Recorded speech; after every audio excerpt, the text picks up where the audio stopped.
Chop City on the beat.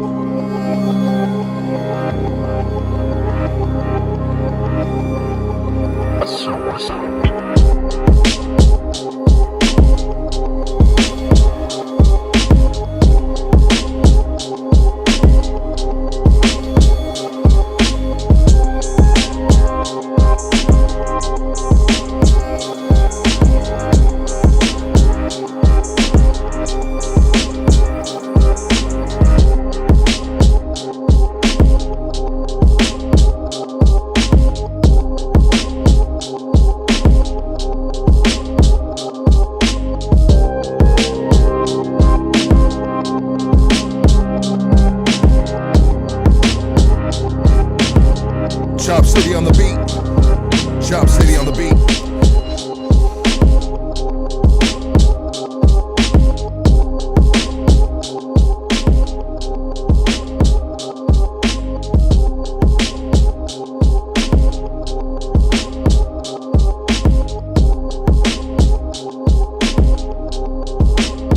I see the Goonies, man. Tap it in, baby. I love you, motherfuckers.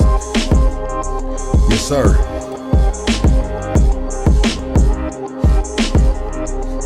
Rest easy, Ken Flores. Chicago, baby. Playboy Eddie, my dog. You know what he's doing right now. He's bugging the shit out of God right now with some stuff. He's like, I won that battle, huh? God's like, I'm about to resurrect you like Jesus Christ. He's like, I had enough of you up here, Eddie. Can't be here. Eddie's a problem, man. That's good dude, man. Rest easy, my dog Eddie. Let me see. Oh shit, okay. Casey, what time is it? It's game time. Let's get this shit popping, baby. Yes, sir. Welcome to Hood Stocks, baby. Hit that like, hit that subscribe. Play with this shit. Number one. Number one on these streets. Hood Stocks, you already know. Yes, sir.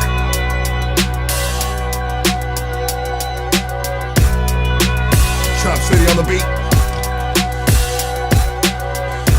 Shout out Chop City, boy. Our boy got the heaters, bro. I'm gonna plug in with them, dog. Okay.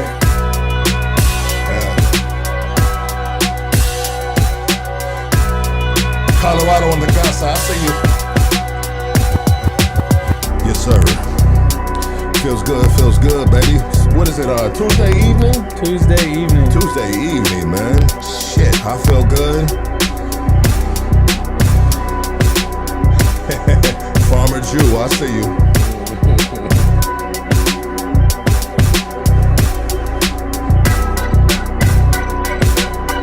Yeah, man.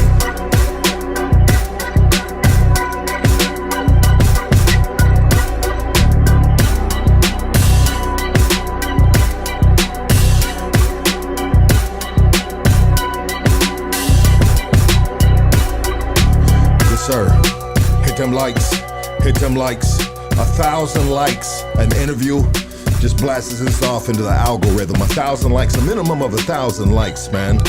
That's what we got to do. Even if you're like fuck lucky, man, you still gotta hit that motherfucking like, baby. Do it for the guest. Do it for Casey.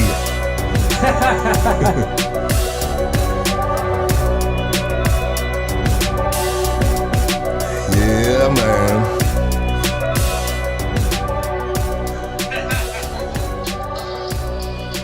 All good on the audio, yeah, audio's sir. good. Yes, sir, man. All right, my G's.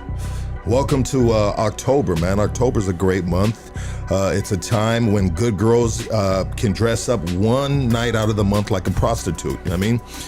I thought it was every weekend. Yeah, sometimes it is every weekend, but a lot of women, a lot of females come out the motherfucking woodworks, baby. You know what I mean? Like shit, dog.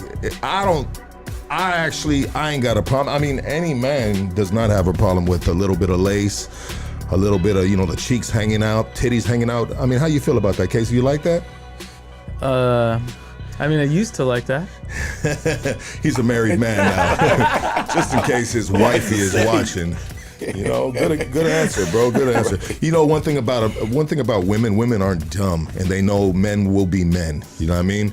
And it doesn't matter if it's your third time in being married, first time being married. Women know that dudes enjoy a little eye candy, man, especially on Halloween, man. So shout out to all the ladies, man. That's gonna be running around half naked on Halloween night, you know, with their kids. That's what always gets me. It's like, bro, she got a train, homie, of like 5 kids, and she's half naked, but she's feeling good. Right.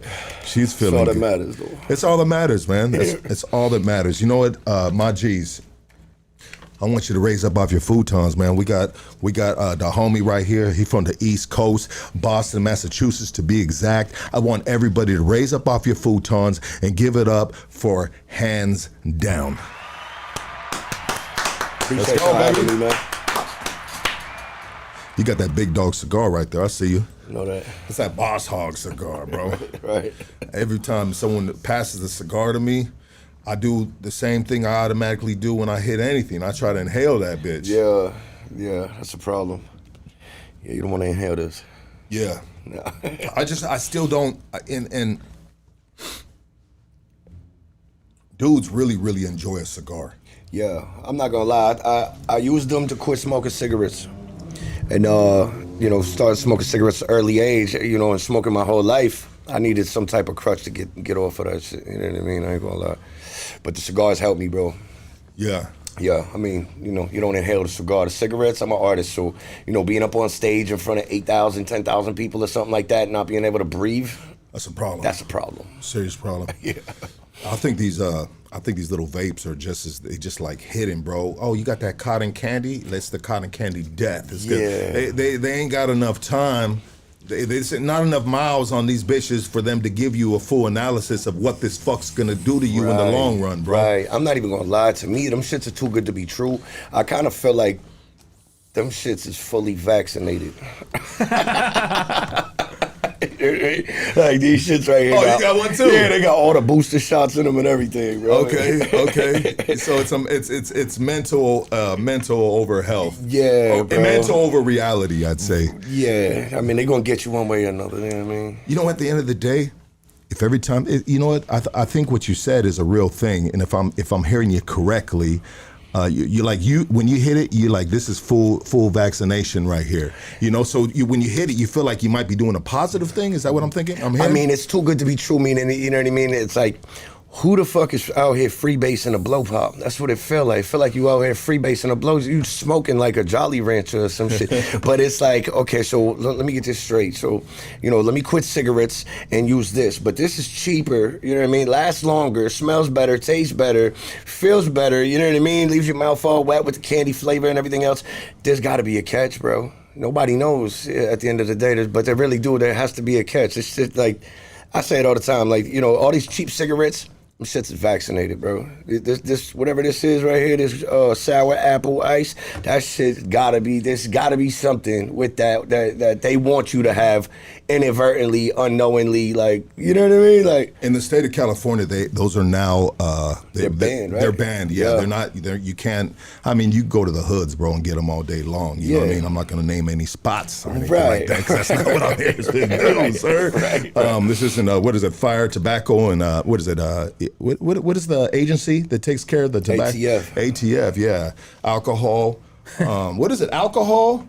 Tobacco, firearms. There we go. Come on, Lucky, get it together, bro. Shit, man. But you know what? I think what it is, brother, I think it's really, like, if you're smoking cigarettes for 30 years and you're thinking about one day I'm gonna die from cancer because of this bitch, you're gonna die from cancer, right? Because your mind already told the body what to do. You feel me? Right. Because during COVID, homie, they were on Skid Row. Motherfuckers were smoking crack cocaine, homie, and they were perfectly fine, bro. Yeah, no bro. COVID. I never no cough. Yeah, I never got it. I never got COVID, and I ran right through it. To be honest with you, you know what I mean? I was tattooing 100 miles an hour when that shit came out, and I had just came out of a treatment facility, and I ended up forging some paperwork on my iPad that I was an essential worker. So the hotel wasn't trying to give me a hotel room unless I was an essential worker. So mind you, I'm like my iPad, my tattoo artist, abilities kicked in, and then I forged some paperwork. Boom, I'm an essential worker now. I'm a creative counselor, and they like, what the hell's creative counselor? I'm like, I work for this company right here. But I showed them the paperwork from the treatment facility that I had just got out of. So they're like, oh, okay, you're good. Don't worry about it. Next thing you know, I had a line booming out that bitch just for tattoos. I was stacking. I was murdering the game. I took all them pandemic unemployment checks. Yeah. I ain't get one, but I took them. Shit, we got to give a round of applause for that. Anytime a motherfucker's getting money, and I don't like to, I don't like to point any fingers about people doing forgery during COVID, but oh yeah, it was happening everywhere. it was Casey, man. Hey, didn't you lose your job over that shit? Yeah, I did. Casey lost his job and over then I started a GoFundMe, and then GoFundMe banned my shit. Oh Lord, because I lost my job for the COVID vax. Damn. Fucked up. Anyways, did you meet the little man Casey over there? Nah, how you doing, bro? Yeah. I'm doing great. Okay, nice to meet you. I fuck with the hat too, bro. That shit fire. Everybody got their hats on today. Yeah, you got a little vibe, you know what I mean? Yeah. Hey, my shit a little different, but hey, you got that. I seen you, bro. I seen the hair, and automatically, and I mean no disrespect by it, bro. If there's any disrespect taken from it, but it remind me of like Coolio, bro. Yeah, something like that. I mean, you know what's crazy is I got this tattoo on the top. I don't know if you could zoom in on that. So the tattoo on the top is it's actually a memorial tattoo for the love of my life, rest in peace, Sassy Maria Sanchez.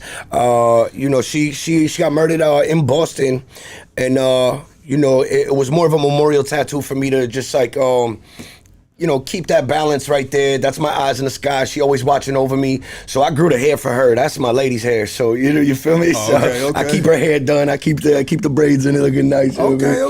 Yeah. I like it, brother. I like it. That's appreciate you. That's pretty that's creative, but that's coming from a very creative person. Yeah, I appreciate Hands down, baby. Hands down Absolutely. is in the building, man. The boy you a fucking massive artist. You a rap artist. I mean, you got that Vinny Paz. You got that stilo from that Boston shit, man. Yeah, right. That East Coast, man. Yeah, the East Coast, man. That shit raised me, bro. That shit made me. I love it, brother. I love it. I ain't heard music in a cool minute that I liked. Yeah. And when shout out to Blasto Streetwear. I want to give a big ups to Blasto Streetwear. Homie, Blasto, the record label. Yeah, man. Blasto. So what I did is, sometimes I put out a post, you know what I mean? And sometimes I call it the fishing pole, you know what I mean? Yeah. You throw it out there and you see if you can, pull something out from the sea, man. And obviously we pulled out this shark right here because Blasto fucking tagged you. I checked, that's the homie right there. A lot of people tag different people and shit, But if I see one of the boys that tag somebody, like, all right, let me hit that shit real quick. Bop, it popped me to you, and I was just like, oh, damn, homie, how come I ain't never heard of the bro before, Yeah, definitely shout out Blasto, bro. He been very supportive since I got out here. Showed nothing but the utmost love. He really rocks with how I'm moving. He rocks with the art. He rocks with the songs, the music, and just the grind in general. Blasto's a grinder, bro. Like, oh, bro, he don't stop, bro. Right. He don't stop. He's everywhere, and that's what it takes. You know what I mean? We in this shit for longevity. We're not just here for the night. We trying to build an actual lane for ourselves. And ever since I met him, bro, it's just been super genuine, super dope vibes.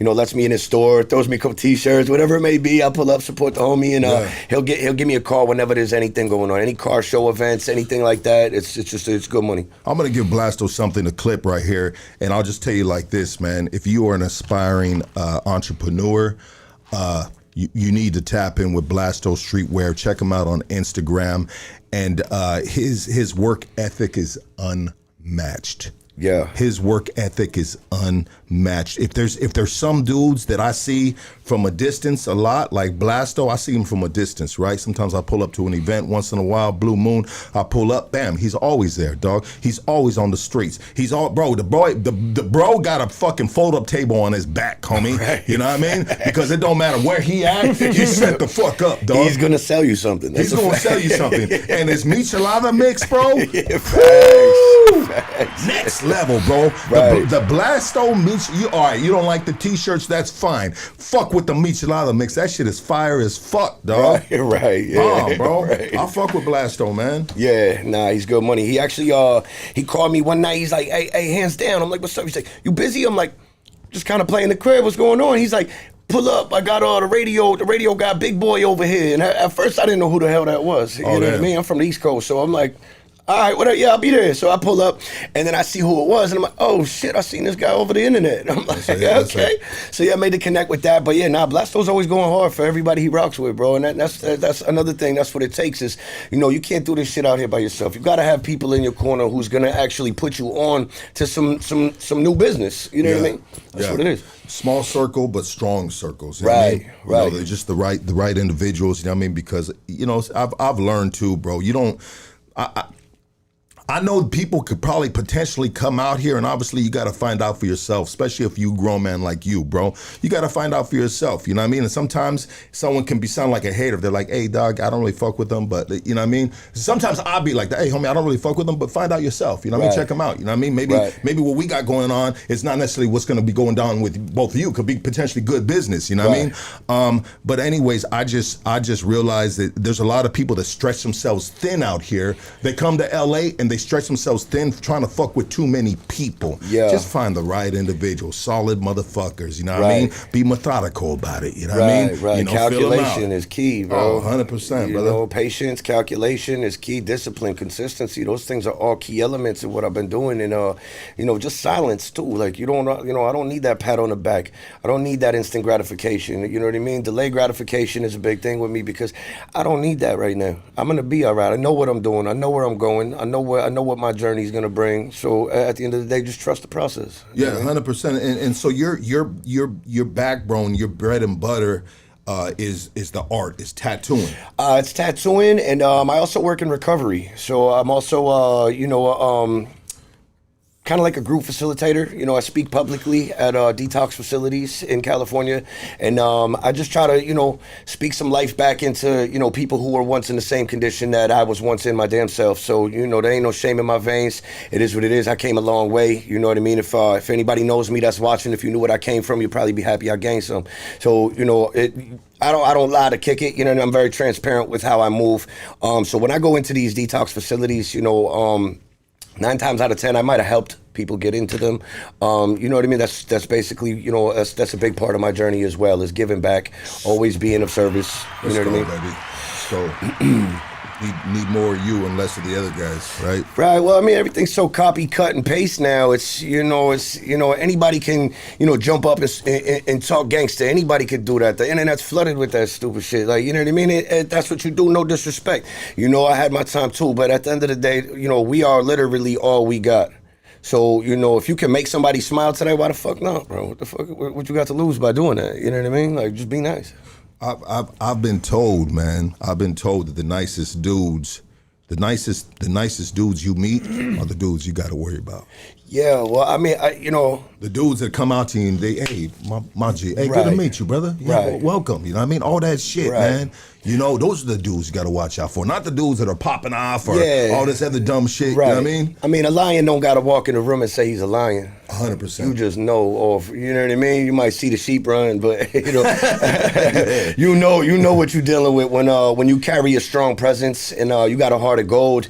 You walk in the room, like I walk in here alone. I walk in by myself everywhere I go, and in my head, I'm surrounded by angels. I got a whole gang with me everywhere I go. I'm heavily protected, so ain't nothing that's formed against me gonna ever prosper. You feel me? Like I got a vision, I got something to work towards, and that's what's saving my life, is having that to work towards. You know what I mean? Like any man that doesn't possess a vision to work towards is bound to perish. You feel me? You know what? I want to give a big shout out to YG, man. YG's Tacos. The homie that used to be right here all the time at Hoodstocks. He got his taquero right there in Panorama City. And so and I bring this up to say this, bro. We did a little vlog on him because I just, I want to give the boy an alley-oop. Do a little taco vlog, bam, put it on the channel, let people know he's right here type of shit. Hopefully flood him some motherfucking clientele, go get some of that good, you know what I mean? And but I asked him, I said, damn, dog. I said, because he's there with his family, right? And I said, bro, it's a little rough right here. I mean, You know what I mean? Like, you don't ever think about maybe trying to find like a better spot, or because he was like in a rough patch. Yeah. And he goes, nah, Luck, I'm good, bro. Like, God got me, bro. Yeah. Like, God got me. And I feel like that too, but when you hear someone actually that's in a, you know, in a rough spot and say that, he really means that. You know what I mean? And I'll never forget him telling me that. He goes, look, like, God got me, bro. God got me, you know? Absolutely. And he's talking about the angels around him, you know, just like you just said, you know? Absolutely, bro. I mean, that's what it takes. You gotta have faith, bro. You know what I mean? You can have all the hope you want, but you know, hope isn't gonna pay the rent. You know, if you have that faith and that belief in yourself, nah, I'm about to go get this. Nah, I'm about to get that shit done. I'm about to do this, and this. I got to do this, and this first, but it's leading up to this. That's what's gonna, you know what I mean? So I just feel like any man on a mission, bro, you gotta have that faith, bro. You don't got that faith, then you really out of place. To be honest with you, you just running in circles, bro. Like, what the fuck you doing? That foundation is key, man. Right. You know, how long you been out here in Los I've been in California for 9 months now, and I'm not sure if I even want to leave, to be honest with you. I love it out here. Like that, huh? Yeah, I love it out here, bro. We don't got no palm trees in Massachusetts, that's a fact. Tell me a little difference of the weather, brother. The weather, honestly, is this shit been peace since I got here. There hasn't been no snow. You know, even last winter there wasn't no snow. You know, I'm from Boston. It's, you know, I'll be honest with you, I was sleeping outside in the snow before I came out here. So to get where you know, from where I was at to where I am now, it's a whole blessing in itself. You know what I mean? But the weather out here is fire, bro. It makes me never want to leave. I'm one of those people. I'm charged by the sun. When the sun go away, my whole soul go with it. So, you know, Massachusetts is different. It'd be dark and gloomy for like most of the year. Damn. Yeah, it'd just be snowing out all early. Like, you know what I mean? Like, it's just too cold for me, bro. Shout out Massachusetts, though.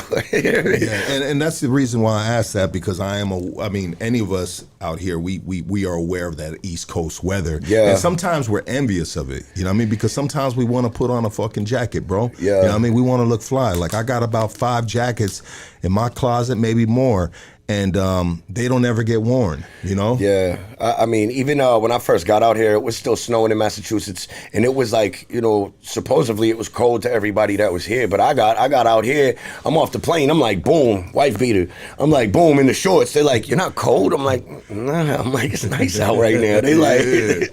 Yeah, all around short season, baby. Yeah. I mean, the worst it gets is hoodie, you know what I mean? Hoodie season. Yeah, that ain't about nothing. Yeah, and that ain't about nothing either, bro. I mean... 100%, and even when in the hoodie season, you get a little hot in that bitch out this way, right, you know? Right. Well, brother, what, you know what I mean? Welcome. I mean, 9 months, you know what I mean? Have you done any of the podcast? Nah, I'll be honest with you. I've been in creators mode. I've been just silently slaughtering a new arsenal of music and videos, high quality videos that I've been filming, and I've just been keeping everything super low key in the cut. So that way, when I do actually, you know, hit the rollout, which is about to be soon, it's just gonna make sense, bro. Everything's gonna make sense real soon. Maybe think about it, but maybe possibly we can give it a snippet of a premiere or something. Absolutely. Of one of your tracks. Yeah, absolutely. Because I think they need to hear that shit. Yeah, man. absolutely. Absolutely. Yeah.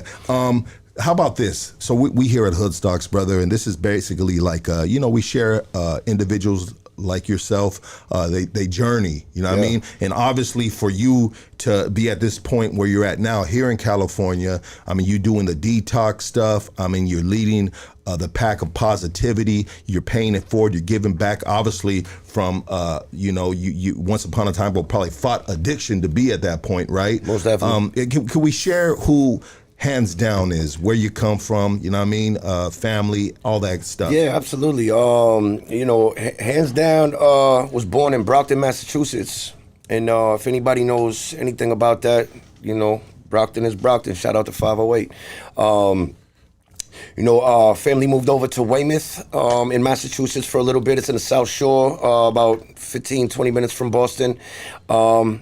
And I went to school out there, you know, and I grew up in a very diverse place and very diverse family. So, you know, it was always kind of like, you know, all eyes on me. I stood out real bad. You know what I mean? So. Yeah, how so? Boston's highly segregated, right? Boston? Yeah. At least that's what it's known for. Yeah, I mean, a little bit here and there, but it's very... Is it known for that, being highly segregated? Yeah. It's very diverse. I'm not gonna lie. I mean, there's a little bit of everything over there. You know, you got everything. Cape Verde, shout out all my Cape Verdeans. You got Puerto Ricans, shout out my Puerto Ricans. You got Haitians. You got, Italians. You got, South Boston. You got Irish people. Shout out all the Irish people. But at the end of the day, it's my family in itself is a very diverse entity, just in a whole. And for me to grow up like that, it was, for a long time, it was like, I was kind of like only like, the one white kid with all my cousins and shit. And what is your ethnic background? I am Italian, I'm French, and I think Native American. Okay. And but yeah, I got a whole bunch of wild ass, family members, and ranging from all up and down the East Coast, Baltimore, you know what I mean, North Carolina, shout out North Carolina, shout out Baltimore, and it was just, I was like, a lot of people, I would get in fights a lot, and people would be, oh, what do you like, the token white kid or some shit, because I was always with all my cousins and shit. My cousins aren't the same color as me, so it just was a little different, but, for the most part, I wouldn't change shit, that's my family, I love them to death, and it built me, honestly. It really made me. And the East Coast is, it was a wild place back then. I mean, anywhere you go, you're gonna find what you're looking for. You know what I mean? And if you're looking for it. If you're looking for it, so, back then I didn't know what I was looking for. I was just wrapped up, 14, 15 years old, selling drugs, just running around, robbing people, doing the most, you know what I mean? Just a whole bunch of chaos I don't really care for. But, in and out of jail, it just kind of sleeping, sleeping in stairwells and jail cells ain't a way to actually prevail in life, bro. So yeah, something had to change. The gang violence, all the bullshit that was going on. It was just more. It was more like it was like I was stuck. I was just running in circles. I kept doing what I always did, and I kept getting what I always got. And it was just like, come on, bro. Like something gotta change. I gotta do something different. I mean, the addiction came when everybody really started getting murdered. A lot of murders happened, and it was more. It was more like I couldn't process the grief. I didn't know how to grieve at that point. I didn't know what grief was.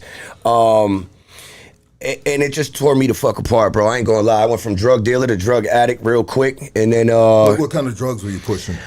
You name it, bro. I overcame it. Yeah. What was your drug of choice?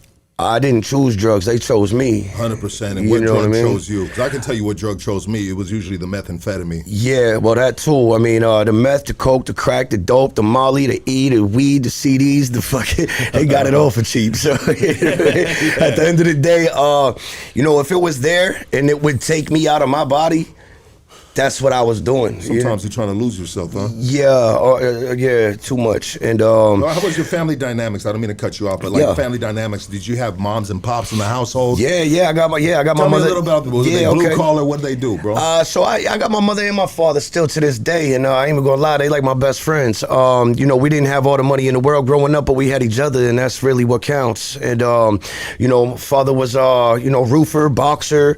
My mother was a manager for years at stores and stuff like that, and two little brothers, and then we always had a house full of people because we just always had my other family in there, and all my cousins and shit would live with us, or I would go live with them, or however it may have went. We just had a big family. I still to this day I got a big ass family, bro. Like that's dope, brother. That's dope, man. Yeah, absolutely. And so a big family.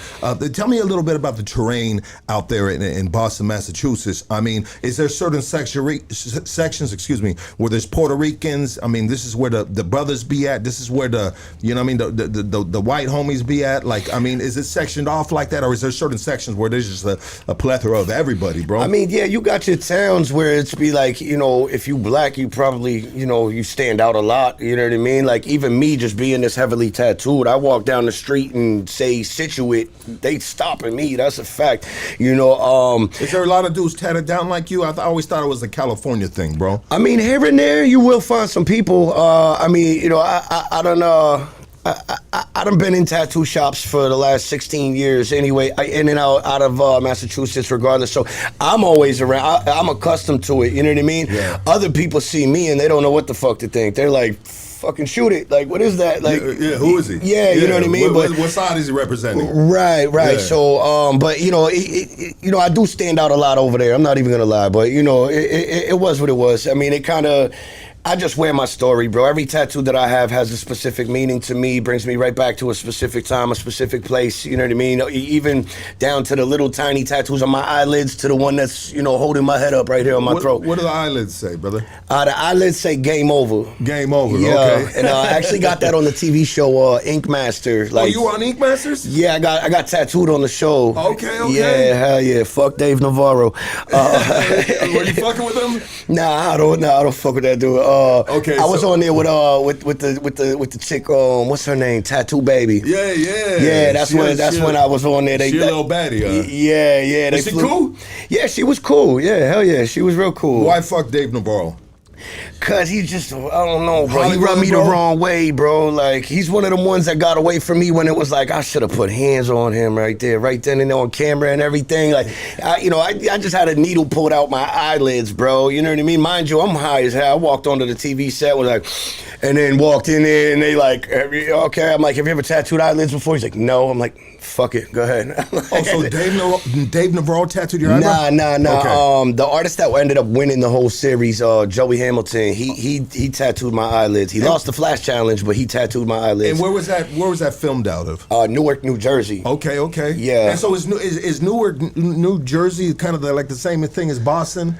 Nah, cause I don't know, to be honest with you. I was only in Newark, New Jersey for that little for that like 1 or 2 days. I think I stayed at the hotel. They got me a hotel, and then they had a delivery driver come grab me, bring me to the TV studio, and I think what it was Dave Navarro. Like, I had just had the needle pulled out my eyelids, and then he walks up and says some weird slick shit. And he's talking about. He says like.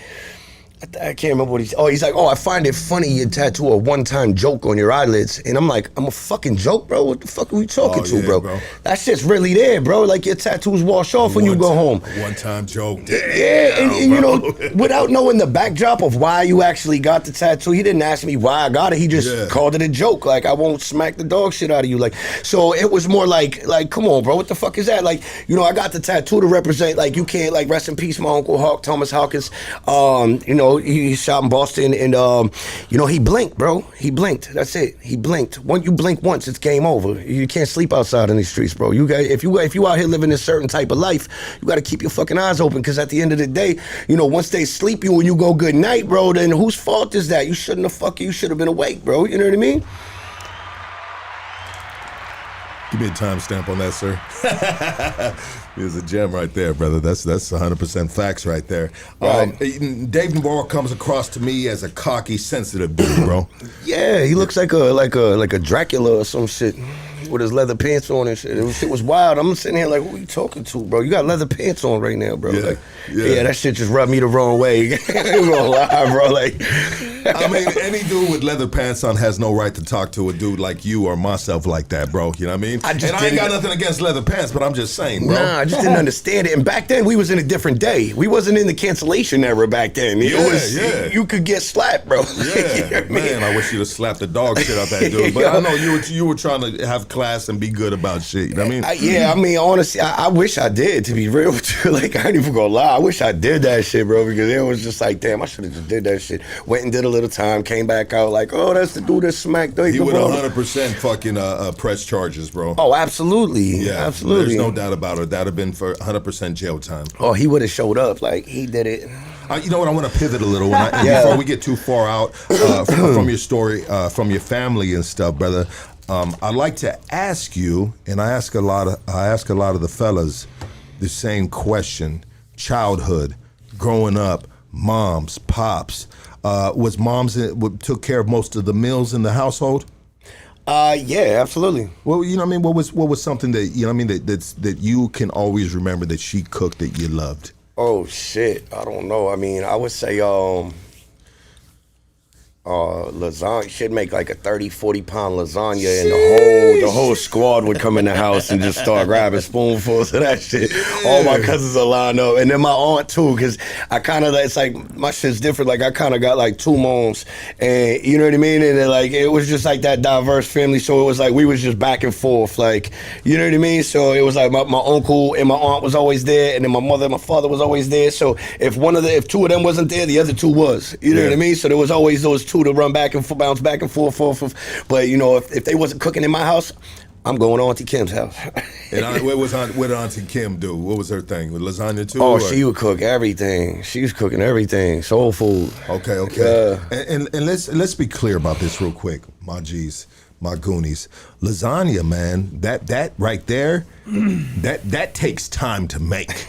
That takes time to make. Especially in 40-pound abundance. Yes, 40 pounds. Yeah, bro. But I'm just telling you, like, when any woman, any man that's gonna make you a tray of lasagna, and they gonna layer that bitch. Right. You know what I mean? They're gonna put the layers. They're gonna put this, that, whatever that recipe is. Layered with love. That's love, brother. That's exactly what I was getting at, brother. Layered with love. Layered with love, brother. Right. And so, just out of curiosity, did you ever see the type of sauce they would use? Nah, I mean, they would make that shit from scratch. Damn, that's my mother was level. making that shit from scratch. She'll have that shit on the stove for 3 days. My grandmother too.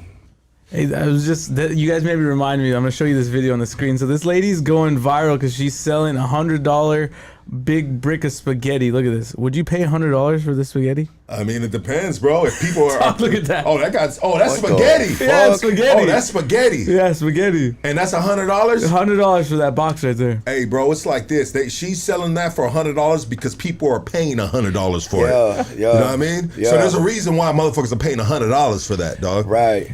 Hey, she had a vision. I'm just saying, bro. Like I don't know how much you could do to spaghetti to make me pay $100, but obviously she's doing something right, bro. That spaghetti, bro, is next level. Right. And it's not even an Italian lady. That's what I'm saying, bro. That's a black lady. Yeah, the black lady. She's putting it down for $100. Shout out her. And you know she got $100 spaghetti because she got them Cubans on her, bro. You know what I mean? She making money, bro. She letting motherfuckers know, hey, trapping that spaghetti right there. Trapping that spaghetti she like got the sauce for real. Yeah, she got the sauce for real. And that's something that I have never experienced, and I always hear about it through movies, through stories that we hear that trickle down to the West Coast, the East Coast, you know, of making the homemade sauce. Because out here, brother, like there's 2 words that people use for the shit out here, and it's called ragu. It might be one word. Right. Ragu, bro, you know what I mean? Right. But the homemade sauce, that's just next level right there. No, Lucky like Chef Boyardee, dog. I like the raviolis, bro, but it always does me bad, dog. You know what I mean? Right. Yeah, I like the Chef Boyardee ravioli. Anytime I eat that before I come here, I got fucking I'm...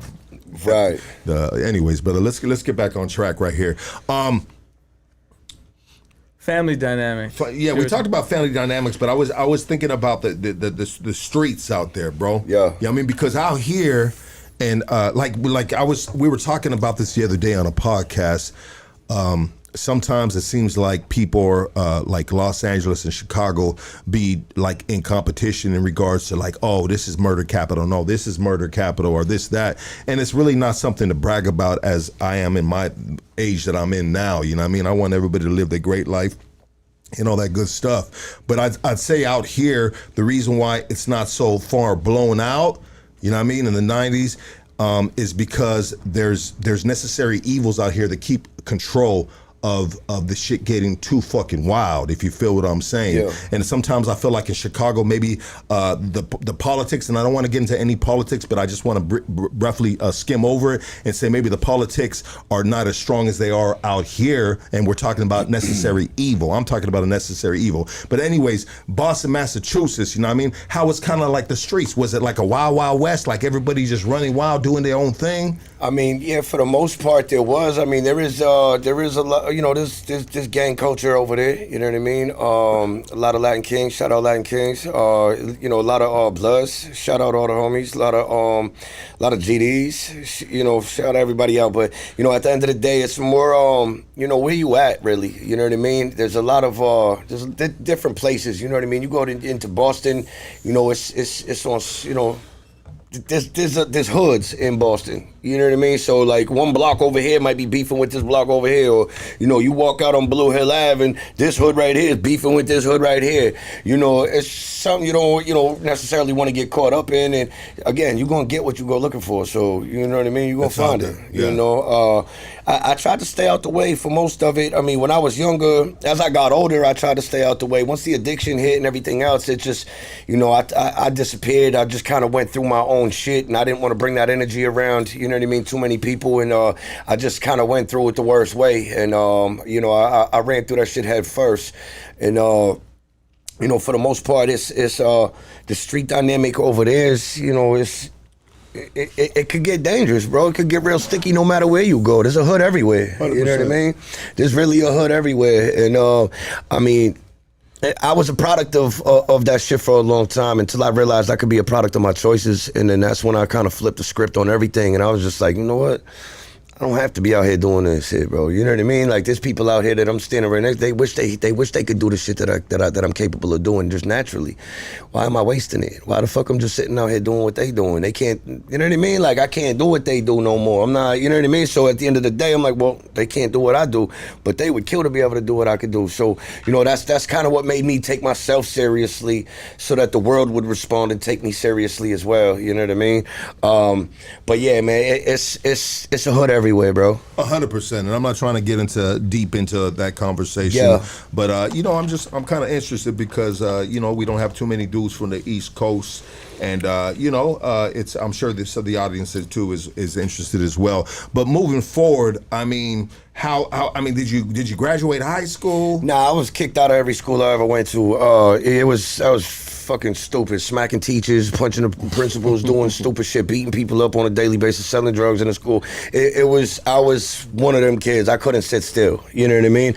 I was always drawing on the desk, or always, beating on the desk, making beats and shit, or always in. If I was in school, I was mainly in-house suspension or some shit like that, and until I felt like standing up and lighting a blunt, and walking down the hallway with it or some shit. I was just reckless as a kid. You know what I mean? And especially being in the schools with like all my same like family members who I'm growing up with outside. We're all like right around the same age, so all of us together in one room, you know what I mean? Like it would get chaotic. You know what I mean? 100%. Yeah. So, but nah, I mean, I ain't gonna lie. Like, I had the mother and the father and everything else. And I don't throw anybody under the bus or nothing like that, and I would never, get on any platform and talk bad on my family or my upbringing or anything like that. But there was definitely underlying problems. There was shit that I went through that I find it easy to talk about, you know what I mean, and shit like that, on a one-on-one personally and shit like that, or in group settings, but it wasn't all sweet, bro. It wasn't all, I'm not gonna sit here and complain and try to, make it out to be like I'm a victim or like, I had it worse than everybody, because I could name a whole nation of people who had it 10 times worse than me. And looking back on that now, it's like, wow, like, I really, I made my own choices, and I chose a path that, not too many people with perfect mental stability would actually choose. You know what I mean? So I kind of, I veered off, and it got to the point where it was like, okay, what the fuck did I do? What am I doing? You know what I mean? Like, I had to really stop and just look in that mirror and be like, what the fuck are you doing, bro? Yeah. You feel me? And that's when shit got real. And there was a lot of mental health issues back then as well. Like I said, all that grief and all the loss and all that hurt and pain, bro. I was fortunate enough to be able to turn that shit into worth and gain. Spiritually, physically, mentally, hypothetically, realistically, like all of it, like And to me, that's what it's all about. Cause I done played the jails, I done played the streets, I done played the stairwells, at the hallways, all that, and it brought me to a point where I just kind of like, again, was just like, bro, something got to change here, bro. This ain't working. I'm tired of this. Like, this shit is not working for me, bro. So, I took some chances, took a risk, a million times. I have some good recovery time under my belt right now. I just kept trying, bro. So no matter what jail cell I was in, no matter what hospital bed I was cuffed to, no matter what, detox or halfway house I was stuffed in, I always knew in my head, like, nah, I have something. There's something inside of me that will not allow me to fail. Something will not allow me to have gone through all of this shit that I went through in my life and then come out the other side just being a basic, mediocre ass fucking person. Like, I can't do that. And shout out to the basic, mediocre ass people. I don't know how y'all do it. Sometimes I wish I could, but I can't do it. I don't know what it is. There has to be something, there has to be some element of me that just, I don't know if it's just natural. I think it's just something that just I'm naturally born with, but I have to go that extra distance, bro. I'm OCD like a motherfucker. Being an artist, I kind of have to be. It's a good thing. You know what I mean? Yeah. But yeah, bro. I mean, I would say the realest reward is the journey, bro. Like, just the journey in itself. I don't do this shit to get rich. I'm not, you know what I mean? I'm doing this shit so I could actually, say I accomplished something. Like, I really did that. Like, I went through everything I went through, and I still accomplished everything. You know what I mean? That I set out for. Like, when did you start pivoting your life, like pivoting for the positive direction?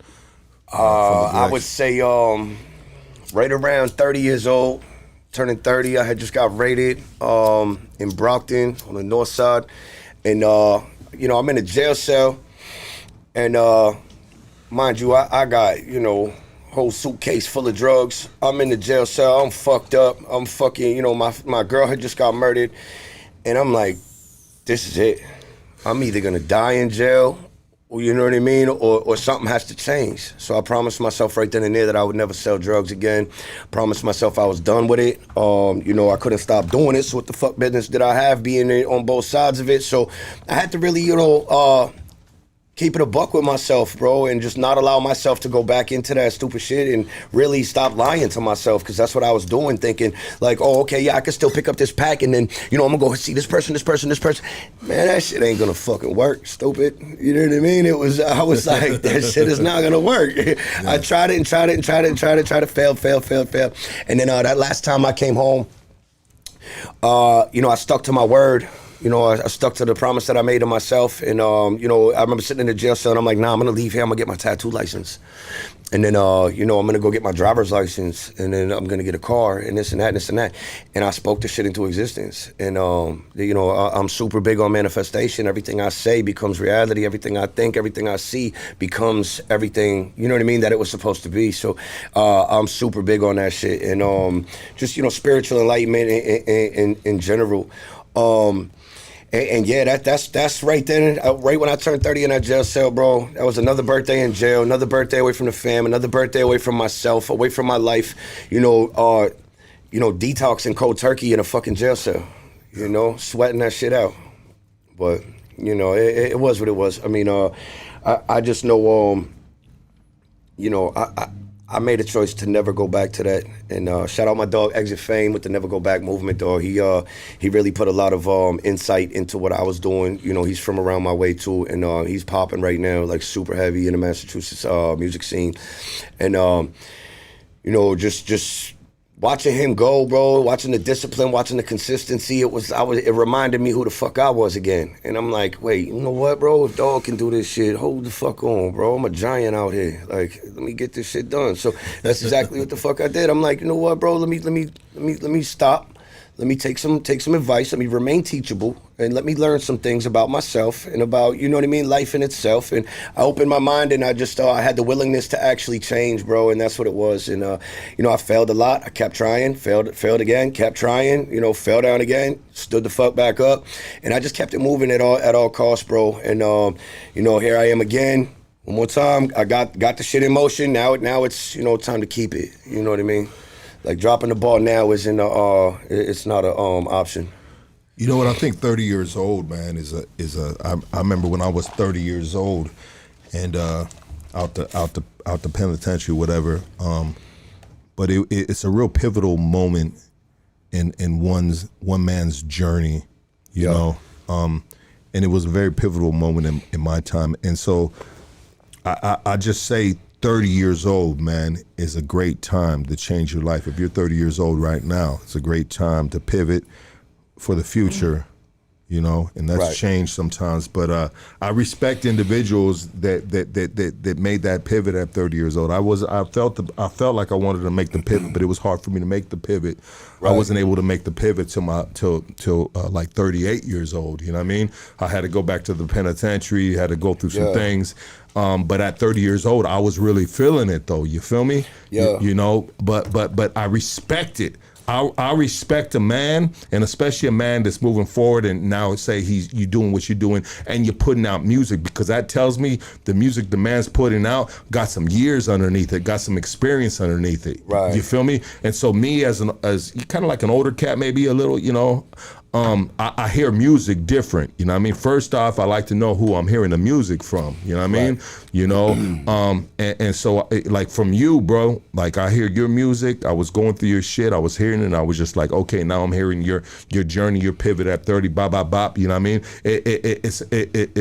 It hits a little different, is what I'm trying to say. Right, absolutely. I mean, you know, at 30, when I made the choice to actually better myself and better my life, again, it came with, you know, failed attempt after failed attempt after failed attempt. And I didn't get this shit right until I was 39. And, you know, I just turned 40 by the graces of God, because everybody that know me knows. Happy birthday, brother. Thank you, brother. I appreciate Happy you. birthday, man. But yeah, a lot of people that know me growing up, bro, a lot of people didn't think I was going to make it to C21. So it was like, how the fuck am I still here? And, you know, I've been dead. You know what I mean? I've been dead numerous times where they had to defibrillate me back to life, shock clear, you know what I mean? Like beat by the police type shit my whole life. Like, you know, put me in cuffs and kick me till they fucking tired. And, you know, I deserved it. I ain't even gonna lie. I was doing stupid shit. I was out of my mind, and I'm kind of a fucking force, so I don't blame them. You know what I mean? I'm kind of a force. Yeah, they were. I mean, you a big dude, bro. They were scared. You know what I mean? Yeah. I don't blame them, because like I can see your energy as a force, but your presence. I mean, you're a big dude too, so you are, by definition, overall can be considered a big force. You know what I mean? No, absolutely. A problem to deal with. You know, especially when, you know, the little cop, they get nervous, they get scared, and you know, I can't even blame them, because look at me, look what the fuck I look like, bro. Like, you know what I mean? So I don't even blame him. If I was him, I'd probably be scared of me too. Like, you know what I mean? Yeah, 100%. But for the most part, I literally am. I'm a gentle giant, bro. You know, if I'm lying, I'm flying. I don't know. I have no ill intent to hurt anything. I'd rather hug everybody than hurt anybody. I mean, trust and believe, I'm great at both, but I would rather just hug everybody, bro. You know, you never know what people are going through out here, and to me, that's why I go to extra distance, to actually be that voice of reason, or that you know, that voice of emotional regulation for somebody who's going through a bad 20 minutes, because, you know, we don't have to allow a bad 20 minutes to turn into a bad full day. You know, just flip that switch, take a fucking nap or something. You know what I mean? Like, go do, you know, just switch. All you gotta do is switch it. It's all in your mind. If you want to be, if you want to be happy, it's just a choice. Be fucking happy. So it sounds like the journey from 30 years old, when you start pivoting a little bit, until now, 40 years old, 39, bro. Like, that sound like that shit was, you probably had a lot of, Could you speak a little bit about that journey, that pocket of time? Yeah, you know, I would just keep getting kicked out of treatment facilities, and having nowhere to go, and, you know, trying another treatment facility, kicked out of that one, you know, and, always over some bullshit, my ego getting in the way, thinking I know everything, thinking, you know what I mean? Oh, well, I'm here, you're doing this, I should be doing this. Like, shut the fuck up. Like, you know, if I could look back at myself, like, shut the fuck up, bro. Like, grab a popsicle, go calm the fuck down. But, you know, I mean, it's like, bro, you're in fucking rehab, bro. Like, relax. You know what I mean? Ain't no gangbanging in rehab, bro. Relax. You know? You ain't got no pool here, sir. Yeah, bro. Yeah, bro. So it was, I had to, like I said, I had to stop really lying to myself and, you know, making myself believe like, oh, you know, such and such will work if I go do this. And bro, this shit, it never worked in the past. It ain't never gonna work now. I gotta be honest with myself. And I'm somebody who suffers from extreme spiritual karma, like instant karma immediately. If I walk into a store right now and go steal a Snickers bar, by the time I get out the door, boom, I'm gonna roll my ankle and break it off the sidewalk or something stupid, like instant karma, bro. So that's your experience throughout the years. That's your experience throughout the years. Yeah. You know, because I was still, you know, thinking I could do this or go, you know, rob this person or go do this and this and that. And then I just started realizing, like, you know what, like, I'm just playing myself because it all keeps coming back to me, bro. Like, I might have got over on this dude, but now the world's getting over on me. Boom, I'm fucked again. Like, you know what I mean? It's just not working, bro. Like, I had to really just kind of buckle down and just, do some self-evaluation and just realize what the fuck is for me and what's not for me. Like, who the fuck is Scott? Who the fuck is Hands Down? You know what I mean? Like, I'm not who I used to be. That's a fact. You know what I mean? I'm a much wiser, much more well-rounded person, much more well-rounded, human in general. A greater artist than I've ever been. And, I don't stop. I don't sit still. I just keep going and going and going no matter what, bro. You know what? I believe in karma 1,000%. And karma is it's a real thing to fuck with. I mean, and right. it's crazy how you can reflect in hindsight and understand your level of pettiness with you and karma. You know, yeah. You said it's gonna get you right away. Yeah, bro. I want to share something right here that I've never shared in my life. I mean, I've never shared on this podcast. 7 years of doing this. So the last time that I got busted, bro, I had a warrant for my arrest in Arizona, and I had a warrant for my arrest in LA County. And so I had a lot of fucking people coming my way, hitting all the spots in my neighborhood, looking for me, bro. I forget exact, man. I don't know why I'm losing my thought of who the people that were coming from the Arizona side, but it was a wreck, bro. I was a wreck. Everything was fucked up. I was upside down. I was beside myself, bro. And so the last. Right before I got busted, bro, I had an experience of that instant karma which I deserved 1,000%, homie. I was in downtown LA, bro, and there was this lady and her daughter selling this shit on a motherfucking on a blanket, bro, on the curb in downtown LA, and I don't know how I got my hands on this some money, but it wasn't real money, bro. It wasn't real money. But I knew it wasn't real money, and I try to purchase something from that spot right there, homie. This is a piece of shit move, bro. This is a piece of shit move, bro. I swear to God, dog. Maybe I'll regret sharing this story, my G. You're making amends right now. But what I did, homie, is I didn't pay the mom. I paid the child with the fucking shit, dog. With the fake money, homie. Oh, yeah. You know what I mean? And instant karma, I got arrested right after that. And I said, because I felt like a piece of shit, dog. I said, man, Luck, you a fucking sorry motherfucker, bro. You a sorry piece of shit motherfucker. You're lucky you done a lot of bad shit in your life, but this is the lowest of the lowest, Luck. Right. Like, bro, I was fucked up off of drugs. I was on the run. I didn't have nowhere to go. Nobody, the homies weren't letting me in. People weren't letting me in because I was hot as fuck, bro. Right. You know what I mean? Like, they were gunning for me because I'm a known gang member, bro. You feel me? Anyways, right. And bam, in my neighborhood, fuck, dog, long history with Northeast Division, Yep. And anyways, I gave the girl the money, and she took it. I grabbed the item. She gave the money to her mom. Her mom looked at me and went like this and said, "Nah, motherfucker," you know what I mean? And she's telling me in Spanish like, "This is fucking fake," and I said, "No, it's not." Like, bro, I was so fucked up off of drugs, homie. Right. I was so fucked up off the adrenaline of being on the run for damn near fucking 6-8 months. You feel me? Right. Like I done burned every motherfucking bridge. I had beef going with drug dealers, homie. Like, man, bro, I had a clip that was duct tape. The other clip was upside down and it was duct tape so I could flip it around and pop it right back in after I'm done with. Bro, I was doing bad, bro. Yeah. And that, you said instant karma. I apologize. I know this is your interview, brother. Good. But sometimes we have these, share, we talking, right? And I'll never forget that, bro. Right after that, pop, got busted, bro. I think it was the same day, bro. Yeah, I bet. It was within an hour. I got popped, bro.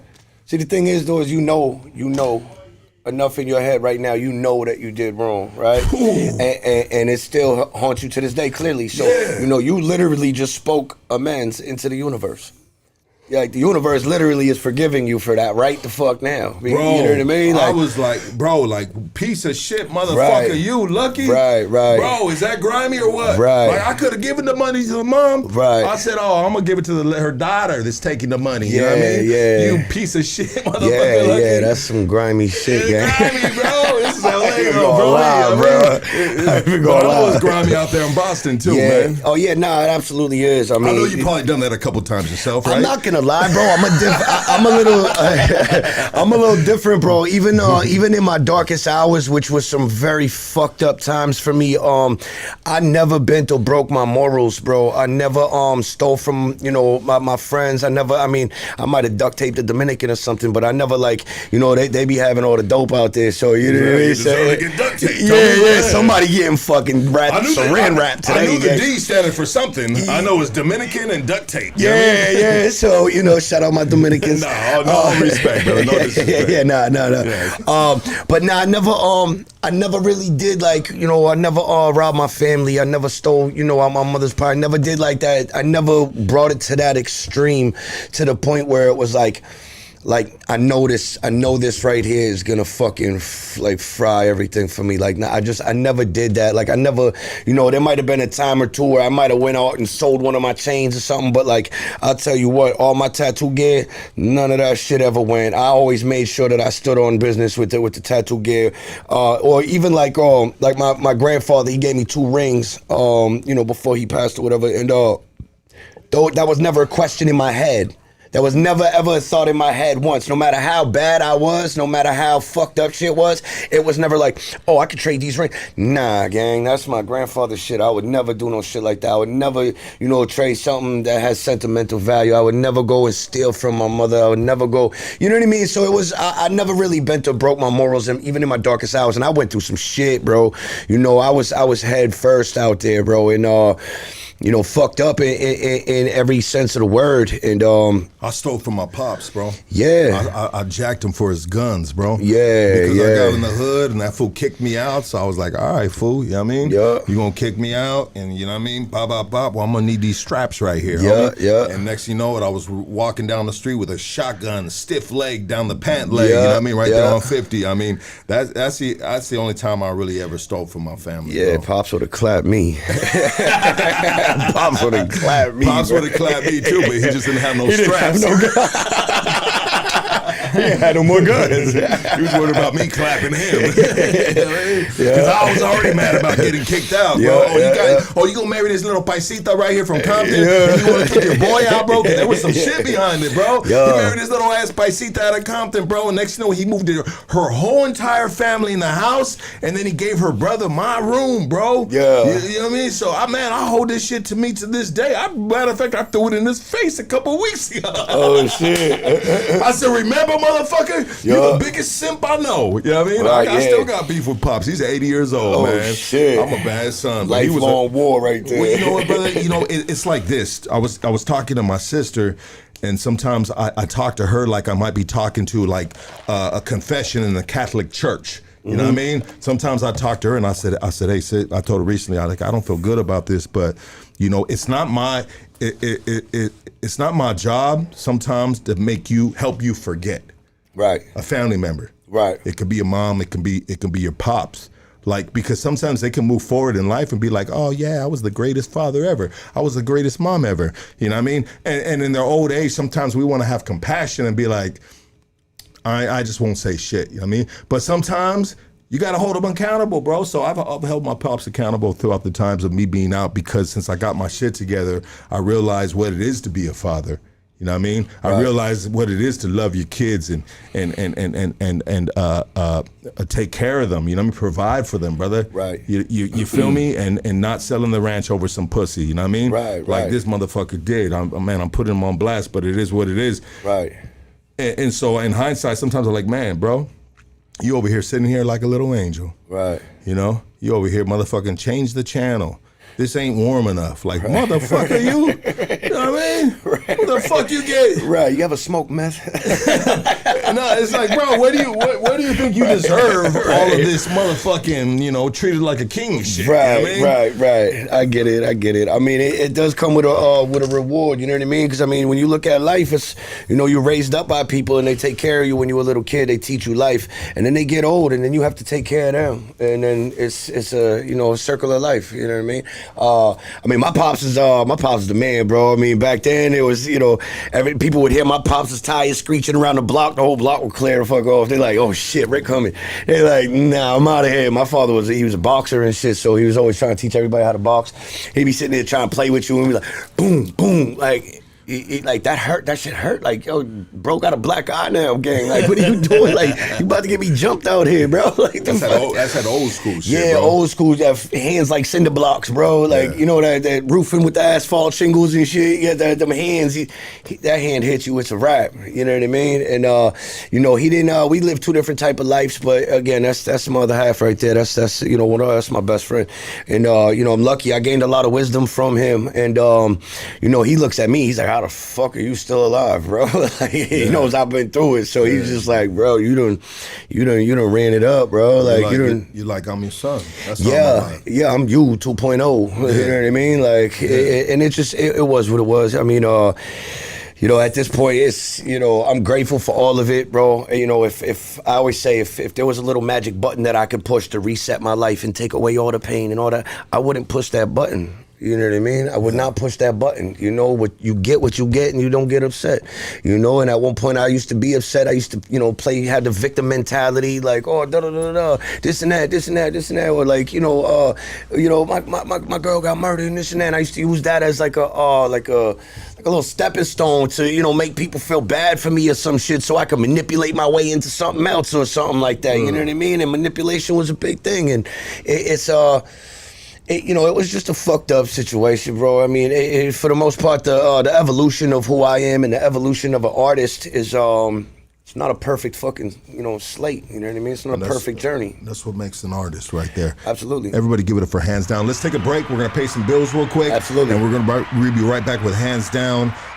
Maybe we'll take some phone calls. You down to take some phone calls? Yeah, I'm down. Yeah, we do live phone calls right here. Absolutely. Casey, take it away, my G. Hey, what's up, everybody? Hope you guys are enjoying the show. Check this out. Shockaware, it's more than streetwear. It's a culture, a lifestyle rooted in individuality and self-expression through clothes.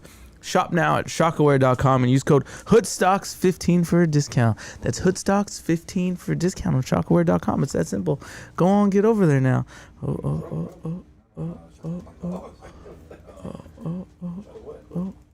Okay, here we are. Looking for some good quality cannabis? Killer quality cannabis. Hit the folks at Killakush. They specialize in bringing you the best quality from OG to exotic. Let me tell you, they got it all, babies. So hit them up at killakushcali@gmail.com or on Instagram, killakush.losangeles, right? Or hit them up at the Drip Fits Apparel in the city of Whittier for the latest Killakush merch drops, located at 13800 Leffingwell Road, Whittier, California, right? That's Drip Fits Apparel.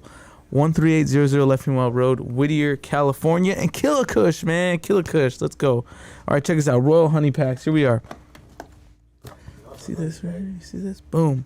From when you need to go from I'm tired to I'm him. It's that simple. All right, slide through to royalhoneydeal.com and thank us later. Use code LUCKY for 25% off. Did I mention that? Go to royalhoneydeal.com and use code LUCKY for 25% off. Dude, it's a year of savings. Go get it. Go get it. It's yours. Use code LUCKY for 25% off, okay? Check this out. Hey, we're calling out bakers and chefs, all right? Upgrade your kitchen with Origin Bakery and Restaurant equipment, ovens, mixers, and more at unbeatable prices, so you can visit them in the city of South El Monte. Or you can call them at 626-579-3580. All right, level up your culinary game now. Hey, you caught up? I mean, if you're caught up and you're listening to this, you need Doug Sherrod. Who? The King Kong lawyer of criminal defense, all right? He's beating cases and going apeshit in the courtroom, so you don't have to, all right? Tap into KingKongLawyer.com and lawyer up like a beast. It's that simple. It's that simple, all right? Hey, Venice Kush, right? Check this out right here. Boom.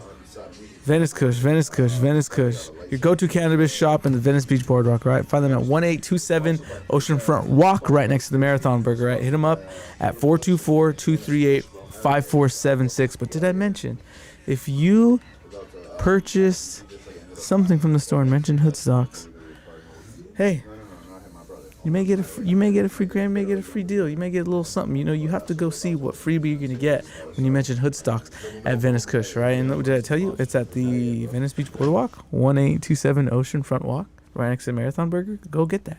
Mention Hood Stocks, all right?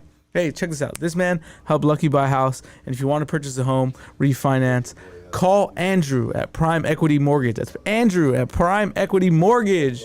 And he'll tell you if you qualify for free, man. Call him at 626-825-6565. That's Andrew, Prime Equity Mortgage, 626-825-6565, all right? Hey, if you need Ozempic, peptides, or TRT, it's simple. Tap in with Ozempic Vicks, man. He's our guy. Call him at 714-269-1900. Ozempic Vicks, 714-269-1900, all right? Check this out. This dude, Art Driven Oscar, is out of Downey, California. He just tattooed Lucky's daughter on Lucky's girl, and it looks great. All right, let me tell you. He's doing $500 portraits. When you mention Hood Stocks, $500 portraits, right? You can call him or text him right now, 626-722-2898, or DM him at artdriven_Oscar to book, all right? That is Art Driven Oscar, and he's giving you guys $500 portraits when you mention Hood Stocks, right, man? He even is doing free consultations, so call him or message him now. It's that simple, bro. It's that simple. That fool said Rush Lux Limbaugh. Fucking, is that SMX? Hey, what up, dog? What up? Go ahead, Doc. It's pretty much, you know, you could check out Hood Stock merch at www.50racks.com. Yeah, go to www.50racks.com and hit place an order right now, guys. I appreciate that, man. That helps the platform out huge. Yeah, man. Shit. Appreciate you guys. I see everybody tapped in right here. Just hit that like, run them likes up. I know we're kind of like low on live views, but it's okay. You know what I mean? I know you guys will catch it on the backside. You know what I mean? Yeah, you know what I'm saying. Anyways, let's get back right here with Big Dog right here, man. Yes, sir. Thank you, Casey, for running those ads, sir. Absolutely. Any day. I love you guys, dude. Love all you guys, every single one of you. How can they support you, bro? Hey, if you guys want to support me, it's simple, right? You could like, share, or comment on any one of my Instagram posts on my hat page, right? And make custom hats for you and your brand, and that's BreroLosAngeles.com. All custom made, cut and sew, baby, right here in LA. That's BreroLosAngeles.com. And I want to give a shout out to your son, Jack Me Off. Oh, dude, they've been asking for a minute, dude. You motherfuckers, you. Come on, you bro. You guys got him. You were really going to try to get me to pronounce that Yaka Me Off? These motherfuckers, bro. They cold motherfuckers, man. Son's a weirdo. Yeah. They blackballing Hood Stocks. Yeah, we still, like, you know, it's all good because the numbers run up on the backside, but sometimes we get shadow banned on YouTube, and so that might be a reason why some of the live views are low, but these are going to run up, you know what I mean? These are going to run up, and while you're here, hit that like. Don't play with it, man. Casey, what do we got, man?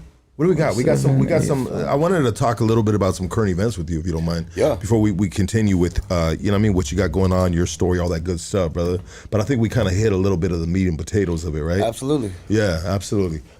Casey, what do we got, bro? Let me show you. Can you pull in a little more on that? There you go, brother. Yeah. Let me get this ready for you. Yeah, no, absolutely. Take your time. Take your time. There's a lot of shit going on right now, man. The world is crazy, bro.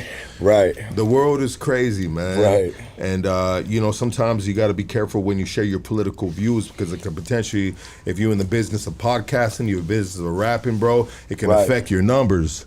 Well, we're gonna do exactly the complete opposite of that. Yeah, and so that's what I do. I do the complete opposite of that, and sometimes you know what I mean, I share different viewpoints, and they're not always correct, but in real time I can fix that and say, hey, you know what, I got that wrong, my G's. You know what I mean? Right. I'm one of them dudes, bro. You know what I mean? Like I could admit. And I can make a fucking public thing and be just like, you know what, shit, wrong on that shit. Some people ain't like that though, bro. Yeah. You want me to set the stage on this one? Set the stage on this one. Okay, a viral video of a trans employee at Disneyland dressed as fairy godmother, interacting, or a fairy godmother apprentice interacting with children at the famous Bibbidi Bibbidi Bop boutique in the princess section in Disneyland. All right, look at this video here. We help you guys out with your information for the day. So So we go to Disneyland and we get the princess with a mustache, huh? You get the princess, or you get So it's essentially it's a Look at this motherfucker right here. Oh shit! Man, this motherfucker really got up and put all that shit on. Bro, a little baddie. That's it. See, that's the energy we need, right? Yeah, right? exactly. Welcome Shout to out, bro. Yeah, yeah. He really feeling himself. You know what I mean? Right. But it's just like, damn, you go to Disneyland and this is what you get. And have you ever been to Disneyland? Nah. It's mad expensive, bro. It's mad expensive, bro. Yeah. Like I don't give a fuck. Like even people with money be just like, damn, this shit's expensive. Like I don't give a fuck what tax bracket you in.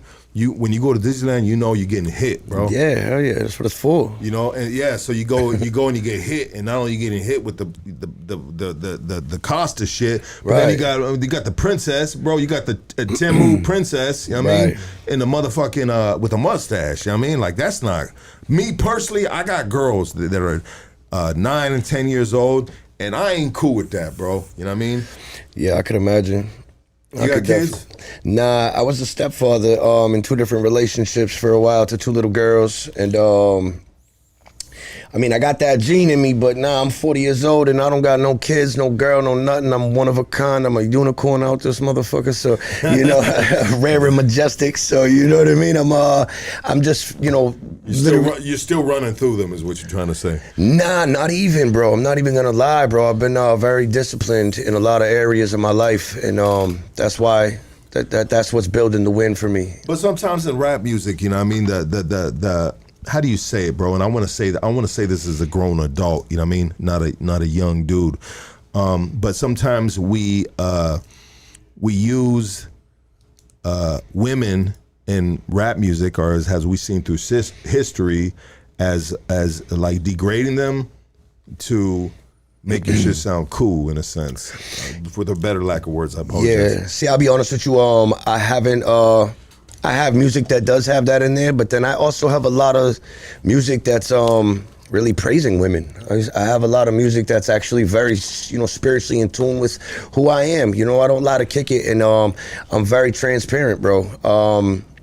And I just, you know, that to me, that's what it's all about. I don't, you know, I'm not trying to be something I'm not. I'm not out here trying to be, you know, super thug of the year or nothing like that. I don't, you know. Too many motherfuckers doing that, bro. Yeah, it's in 2025, brother, to be doing that, it to me is just a little bit too much. But I get it sometimes. Right. It might be a young dude with a lot of testosterone running through his shit. Well, you know even to what I be 40 years old and doing that is something, you know, yeah. You got to kind of take into consideration at the same time. You know, like what kind of big homie would I be for anybody if I'm just leading everybody right back to failure? You feel me? Like I want to see people win, and I want to help people win. I do help a lot of people win. I help a lot of people get back on track and get their lives back and get into recovery and get sober, and you know, flying people, you know, paying for plane tickets and shit like that so that they can come in. I'll give them a scholarship. How are you able to do that, bro? How are you able to do all that? Just you know, through companies that I work with and everything else, and just you know, scholarships and, you know, funding through agencies and stuff like that. And is it like a nonprofit or something you work under? Or? Yeah, well, I mean, it's I just kind of freelance a lot of things, but you know, again, it's you know, the main one is the one that helped me save my life was rehab out here, and I came out here to get clean, and that's exactly what the fuck I did, and I came out here with a vision. What year was that? Was it now? That was 9 months ago. Oh damn! Yeah, bro. I'm fresh. Damn, dog. Yeah. Okay. Yeah. You kind of fresh out the penitentiary in a sense. Yeah, you know what I mean? yeah. You know, you came out here to get clean. Yeah. I mean, so you were out there in Boston, and what presented you the opportunity or the idea to come to California and get clean, bro? One of my mans, he you know, he kind of put me in tune with a program out here, and I said, fuck it, bro. You know, what am I doing? I'm just running in circles. I'm doing the same thing over and over and over again. I'm out here living insane. So let me do something different. And, you know, I done been up and down the East Coast from Maine to Miami to, you know, doing the whole shuffle. And, you know, I said, fuck it. You know what? Let me go out here. Let me go to California. I asked him what area it was in. He said North Hollywood area. So I was just like, bro, I'm about to head out. I'm going to get rich. I'm about to change my life, and I'm about to make all my dreams come true. Everything that I've ever seen in my head for myself, you know, I started making music in 2003. You know what I mean? With Knox Beats. Shout out Knox Beats. That's Jonah Lucas's producer. Okay. But you know, so I started making music when he started making music right around that same year, like the Knox. So you know, he was it was more a vibe to where it's like, okay, I've been manifesting this for a long fucking time. Do you spit off the head, bro? I mean, I can on occasions. You know what I mean? If I dropped you a beat, would you spit a verse on it or rate it on it? Yeah, I could do something like that. Yeah, are you down to do something like that? Yeah, I'm down to do something. Let's do something like that. Let's break it up a little. Let's give this a little bit of a bridge. Let me drop you a couple beats, bro. I like that first one you had on when I came in. Okay, that shit was say tough. less. Let me give you that one right there. That's fucking. Matter of fact, I'm gonna give you that beat, bro. Okay. And that's from the homie Chop City right there. Let's go, baby. Hood stocks, baby. Hands down. Play with this shit. Hey, shout out Boston. 508 647. Yeah. Hey, we on Hood Stars. Hood stocks, baby. Let that shit drop. Yeah. Fill it out real quick. Hey. Ever since a kid, yeah, my life been a movie. Exposed to murder early, so since young it's been spooky. And I know how to fight, so they try to shoot me. The feds is on my dick, taking pictures like groupies. Shit then got loopy. 14 decided to sell rocks. 15 the first time that the shells popped. 16 I assaulted my first cop. 17 adult jail, locked in a cell block. Praying that the load land right through the mailbox. Check off on money, you get shot to that mail slot. Spent the last 2 hours on a jail call. They gave my brody life and I don't know what to tell, dog. Told my brother, never let him punk you. And I pray I get my hands on them fucks that killed my uncle. My other uncle still saying for them 2 bodies. Fucked up thing is, they was my cousin and my auntie. They killed my girl and left her laying in the street that night. I'm traumatized for life, still I can't sleep at night. I don't do this for the fame, I do this shit with fame. Yeah, all I know is pain, shit, all I know is pain. Yeah, that's all I know is pain. Hey. Yeah. I'm from where the cops don't play fair. You can feel the hate there. Single mother stripping just to afford daycare. Only fishing they doing is for a vein here. Rest in peace to the children who caught strays here. Stress levels high, they 25 with gray hair. Everybody talk a good game like Michael Strahan. Damn, cocaine mixed with Fetty. Needle in the neck for death, they so ready. Mike mixed with Freddie, Manson and Jeffrey. Can't find a job but every corner sell Henny. Failure be everywhere, success ain't never there. Search your whole life, won't find that shit anywhere. My blood turned 30, bled to 10 for the second time. Yeah, hold on. Let's go, baby. Hey, let's fucking go, dog. Hey, tap in, bro. I got the new album coming out. It's called God Mode. Releasing that shit soon. Be on the lookout for Hands Down featuring OT the Real. OT the Real is one of the homies, bro. He's from Philly. He got shit on Smash right now. Got some shit with my dog Exit Fame. Man, listen, Icon Media, shout out Record Book Studios, Metric, shout out Ghost, shout out directed by Randy. Man, the whole team, bro. We really moving right now. I got a little bit of music for everybody as well, bro. It ain't just that. My G's, man. It really took a dude from Boston to come over here and show you motherfuckers how that shit needed to be done. Hey, that's my shit right there.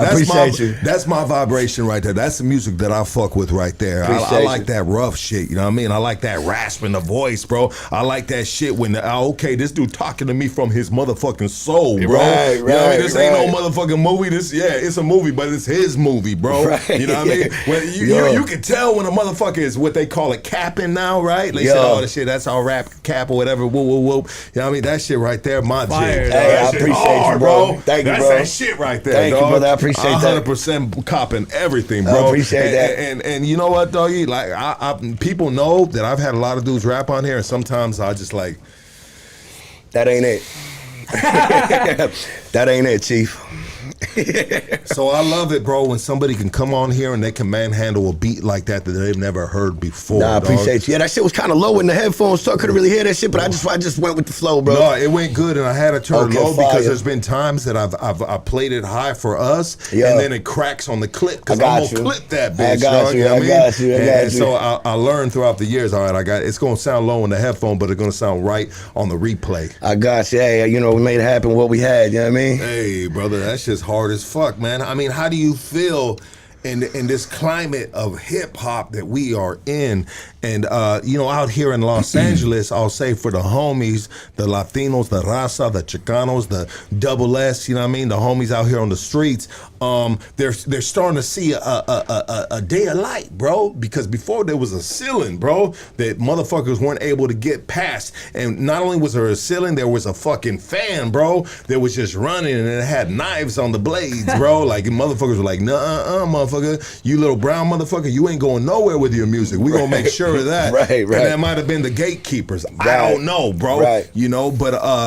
But now a lot of dudes are coming up. There's a lot of youngsters, and salute to them. Sometimes I might give them shit, bro. Yeah. I might critique them in a tough way, but I just come from a tough era. You know what I mean?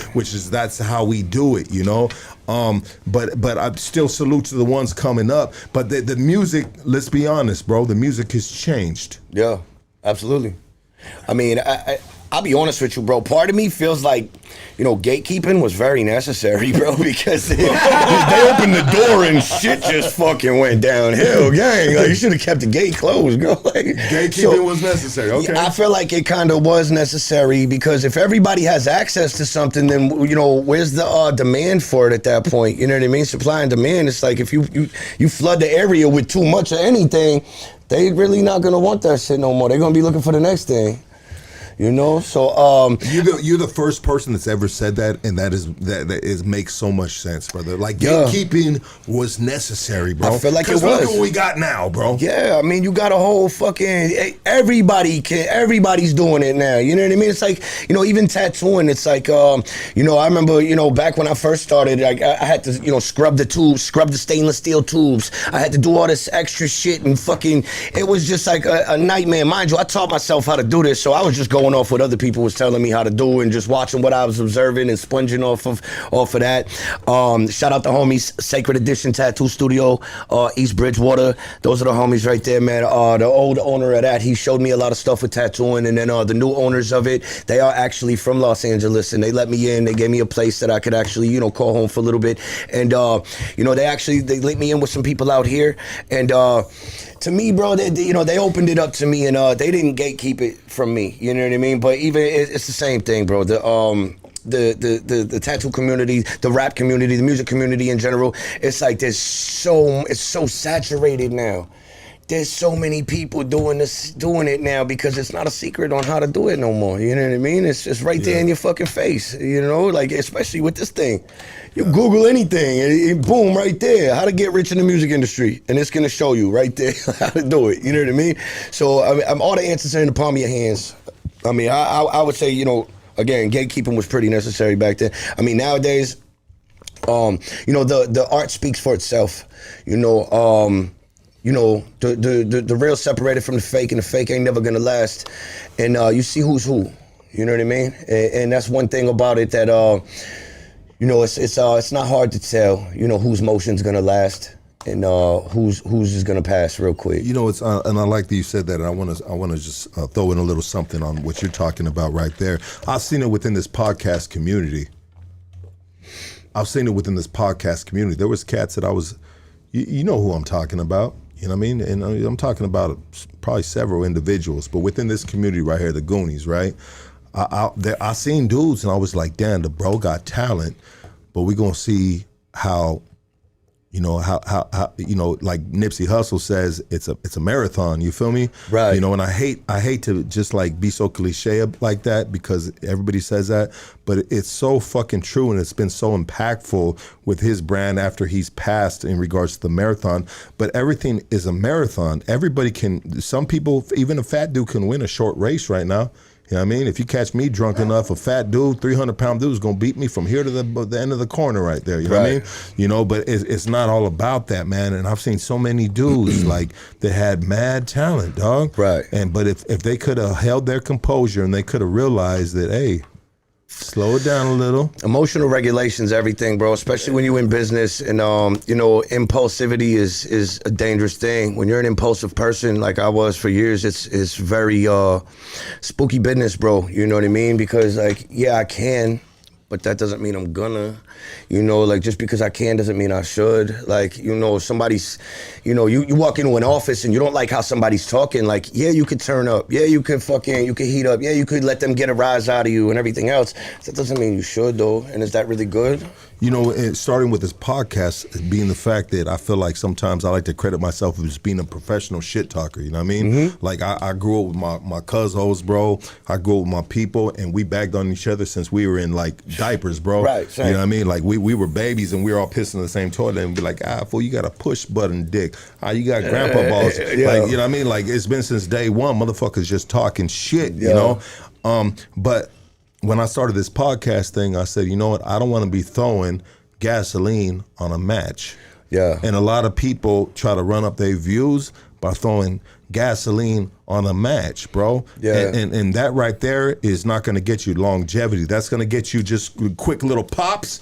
You know what I mean? Yeah. Quick little maybe little viral moments, maybe semi-viral. Yeah. But longevity, brother, is like you want to give something to this universe. If it's the YouTube universe, whatever universe we're talking about in the social media realm, I mean, you can't give them 100% bullshit. Even though there's so many people that do that and they're striving and surviving off it. So I get that, but that's something that I never wanted to do. Right. Having this space, you know what I mean, with respected individuals like yourself, bro, where we're just gonna be fucking just being dicks, bro. Yeah, no, absolutely. I mean, you know, I know who I am as a person, and it took me a long time to figure that out, and I know who I'm not. And again, I'm not going to lie to myself about none of that. And I see these podcasts a lot, and usually I stay away from them because I'm not going to go on here and try to get a viral moment. I'm not going to go on here and act like I'm high or act like I'm crazy or turn into a super fucking thug or, you know what I mean, try to start some drama or whatever the fuck it may be. I'm not going to put on this persona like, you know, it is what it ain't, because, you know, it ain't never gonna be what it's not with me. And I just like to stay authentic to myself, and I like to just, you know, live in my own reality, live in my own truth.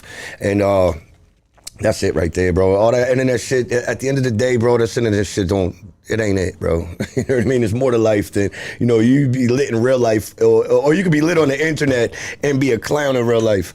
Yeah. Like, what's that doing for you? You know what I mean? Like, I don't, it ain't about the money, bro. You know what I mean? Like, I'm not out here trying to get rich so that I can fucking go, you know, buy a whole bunch of fucking chains and do all this other stupid shit and be the coolest person on the internet. Nah, bro, I want to get rich so I can make sure that the people around me don't need for nothing. You know what I mean? Like, that's my vision. Like, I don't really care about all this other extra shit. You know, I love making music. I love creating. And, you know, shout out to anybody that also loves creating and loves making music. You know what I mean? When you're doing this shit for the right reason, you're gonna get the right result. You know, you take the right approach, you get the right result.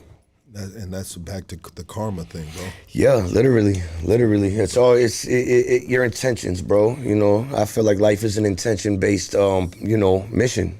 You know, it all lies on your intentions, bro. You know, if you really didn't intend to do nobody no good, that doesn't mean that you didn't intend to do nobody no wrong. You know what I mean? Like, like, you know, it's in your heart, bro. You know, I'm a creator at all costs. You put me in a jail cell, I'm gonna turn nothing into something every time. You know what I mean? I'm gonna make a masterpiece. I'm gonna turn chicken shit into chicken salad.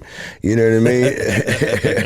I love some chicken salad, bro. Right. Chicken shit, I'll pass, bro. Yeah, facts. And shout out to all the solid, the homies, the brothers. We got a lot of individuals, bro, that watch us throughout California in a prison cell.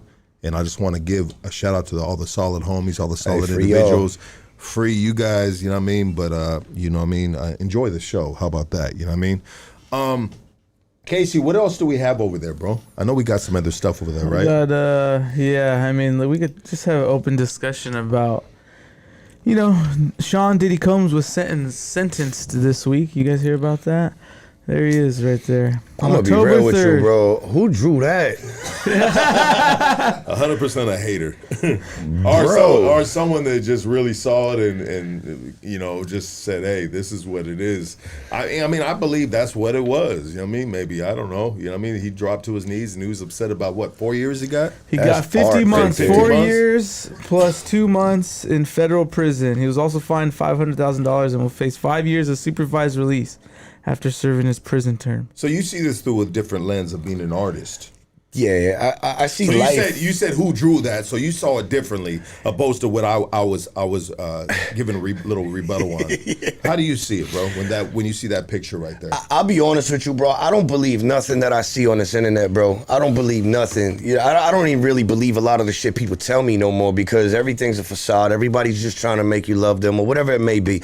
But to me, I kind of like to look a little bit deeper, and you know what I mean? I don't even think that he's in jail, to be honest with you. I think somebody else is in there taking his place for him and doing that shit. I think it's just somebody that look like him in there or something, because how you a billionaire or a millionaire or whatever, you the most influential person for, decades, and you just I think he got too much dirt on people. I don't know. And again, who the fuck am I? So I can't really, speak bad on nobody or nothing like that, but it's more like, I think it's all a stage, bro. I think it's all just a big show. He said he wanted to do his time at Fort Dix. Bro, I mean... Fort Baby Oil? Shut the fuck up. Right. I mean, gang, I mean, you got to get it where you fit in. Fix. There you go. Yeah. Get that back. Fix that, yeah? You just got to tap on it. Yeah. I think P. Diddy has got some issues, right? All that shit he was doing, but I don't really believe that he should have been facing the years that he was facing, because I think all parties were, they were about that life. Yeah, I mean... and I'm not an advocate for P. Diddy. Like, I'm not going to be outside the court building saying free P. Diddy, squirting baby oil in the Won't they, pay you $100 to go do that and shit? I heard they were doing that. Yeah. I mean, should we believe that? Hey, $100, $100. $100. And if we can get fucking 6 family members on that, that's $600 going to the household. You know what I mean? Facts. No, I get it, bro. I get it. Money is king. You know what I mean? And people are selling their souls for far less than $100 these days. You know what I mean? Right. It's the world that we're living in, being the fact that you're a 40-year-old man, you know what I mean? I know what you've been through. You've seen the shift, bro. Yeah. You've seen the shift in society. You've seen the shift in the culture, the rap culture. Yeah. You know what I mean? And I would say, and I think you would probably agree with it, that it's not a shift in the right fucking direction. Nah, bro. I mean, it's wild, because I grew up in the DMX. That's my favorite, bro. Me too. It's Dark and Hell's Hot, one of my favorite albums, bro. I would say like this: my favorite top 5 that are alive. My favorite in order would have to be Kevin Gates. Shout out Kevin Gates. One of the most influential, spiritually evolving artists that I've come across. It would be Kevin Gates, DMX.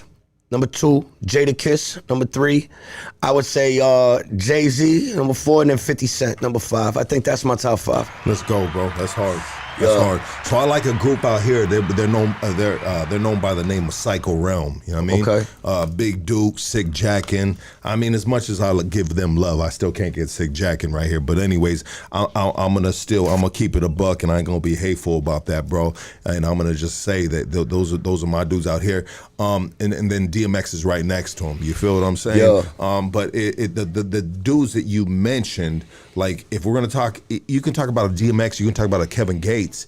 I mean, whatever happened to artists that you can hear them speak and you can be like, all right, this dude is different, bro. Like when DMX would be speaking, you know what I mean? His interviews, bro, were next level. If you, Kevin Gates, bro, like, bro, what the fuck? You got that fool with the motherfucking feather hanging out of his motherfucking hair, talking some motherfucking, just like some shit, dog. You know what I mean? Right. It makes motherfucking sense, you know? Like these are real artists, bro. Yeah, no, absolutely. And, it's crazy because, I've been on tours with, Jadakiss, been in the same rooms with real artists. And I'm a big fan of Jadakiss. Tell me a little bit about being on tour with Jadakiss. I was actually just kind of like, I was buying onto tours when I was doing Selling the tickets type of thing?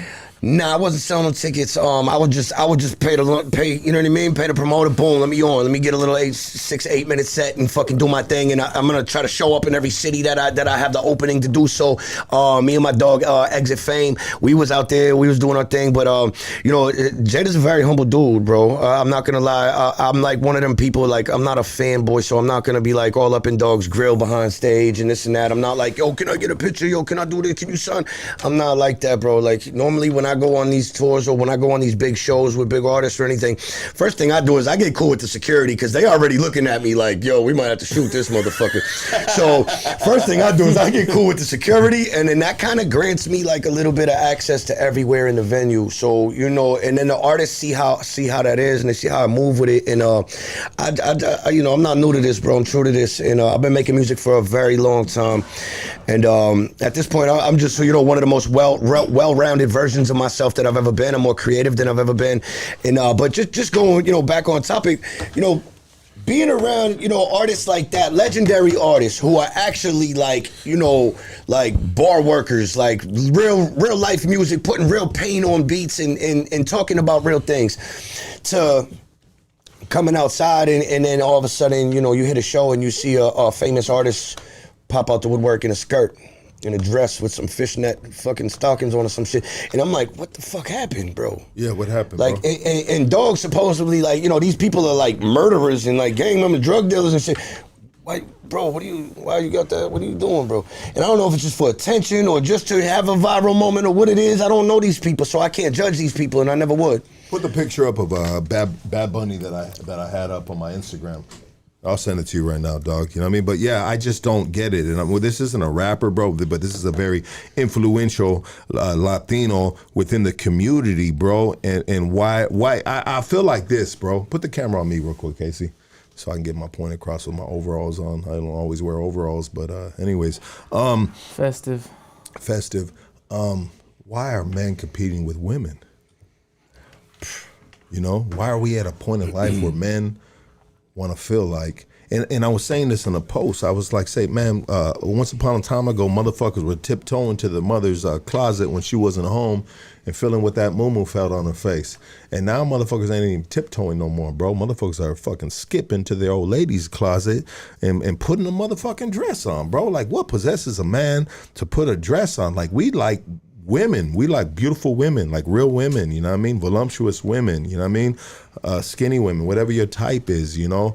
To have these dresses on, you know what I mean? What possesses a man to one day say, hey, the coast is clear, it's 2025, let me go ahead and put this little mini skirt on and see what it feel like. Right. Next you know, and that one thing is seeing what it feel like in privacy, but now we got to see this shit on Bop Bop Bop, you know what I mean? What the fuck, bro? Where we going in society, dog? Man, this is, you talk about some rap dudes right now. Yeah, I mean, it's to think that the culture came from what it was, you know, DMX, Jadakiss, Jay-Z, you know what I mean, to this, to what it is now. I mean, it's evolution, but I mean, is it? You know, obviously I don't know, me as a creator, I have to be constantly evolving as a human, as a person, as an artist, as something. If I'm not, you know, if I'm not moving forward, I feel like I'm just stuck or moving backwards, and to me, that's a huge no-no. And does menswear eventually evolve into this?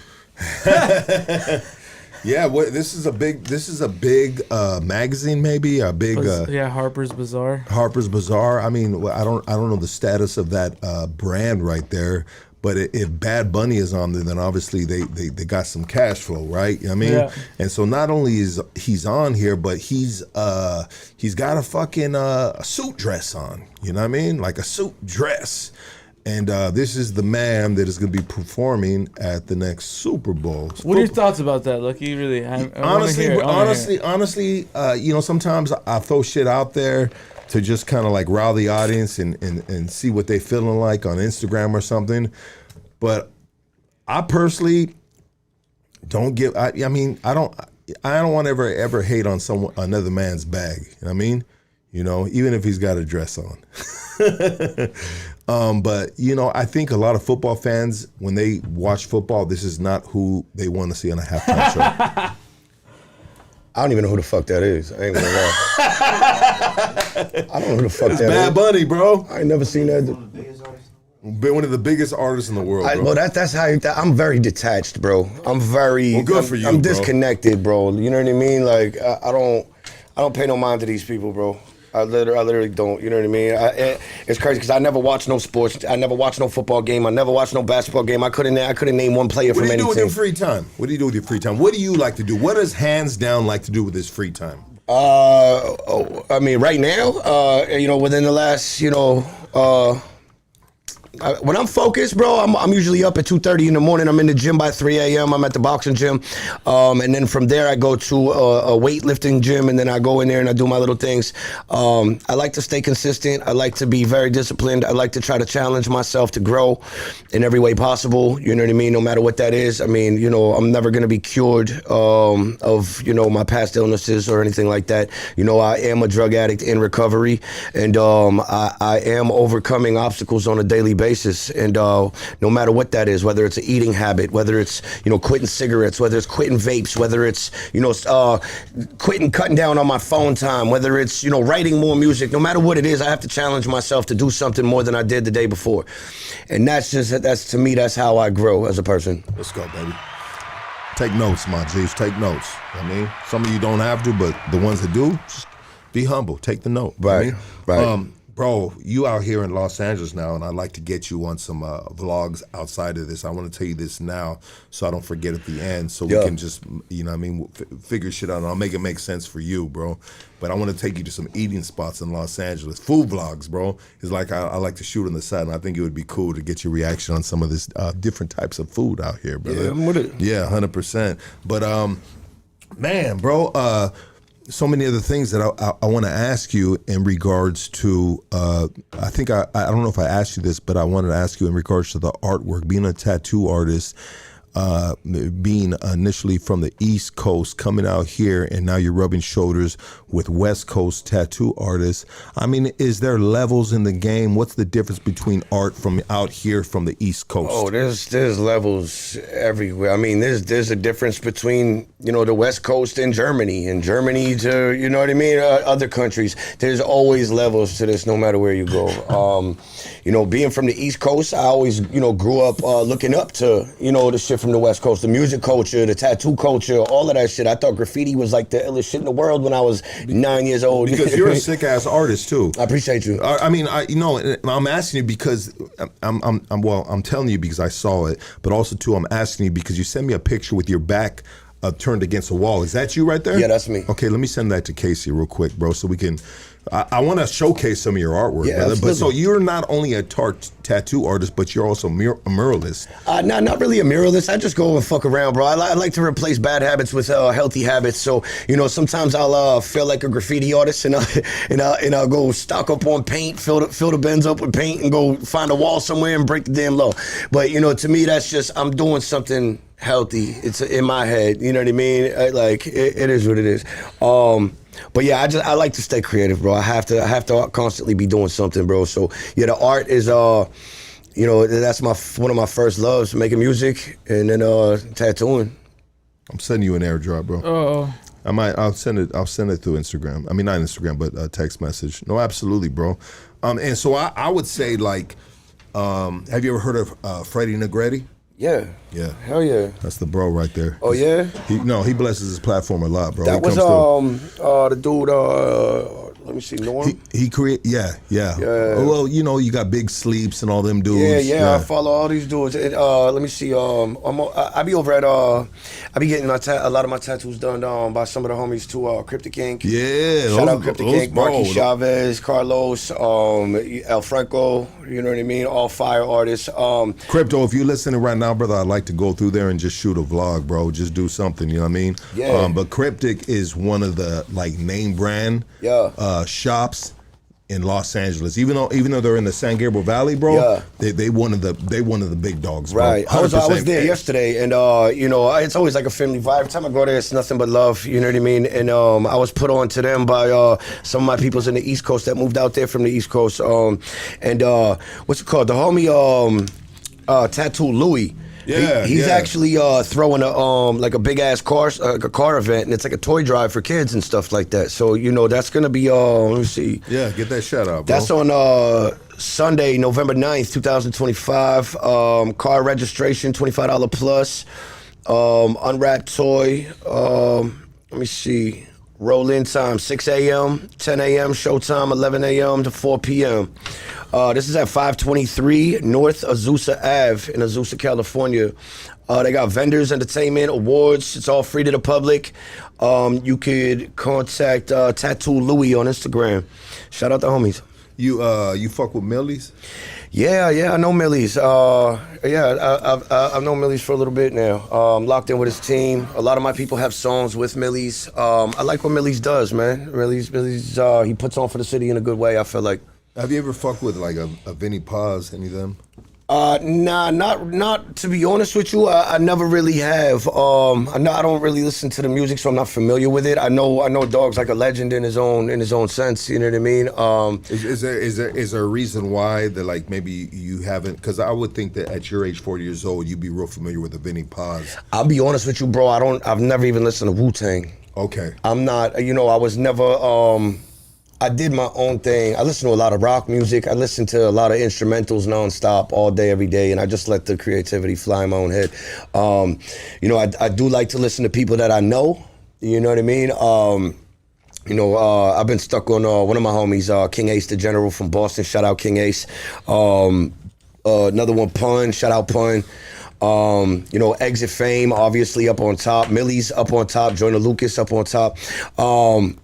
For the most part, I'm very just kind of like stuck in my ways. I never really got into like the trendy shit. You know what I mean? Well, speaking of trendy shit, which I'm sure you had to see, bro, or listen to or hear about, what about the beef between Kendrick Lamar and Drake, bro? What was your take on that? What's real is always gonna prevail in my eyes. You know what I mean? I felt like. Honestly, I don't really know how to feel about it because I'm not a Drake fan. I never listened to Drake. I never even got into his catalog. I don't know one Drake song. You know what I mean? Like that's a lie, sir. No, that's not a lie. Anybody that knows me can vouch for that shit right the fuck now because I don't know one fucking Drake song, bro. I don't listen to that shit. So do you think within a level of being a hip hop fan, a hip hop artist, or you know what I mean, like a Drake is kind of like a forbidden fruit? I don't know, man. I'll be honest with you. I feel like Drake kind of fucked this whole shit up in general. I mean, that's when everything started falling apart, right?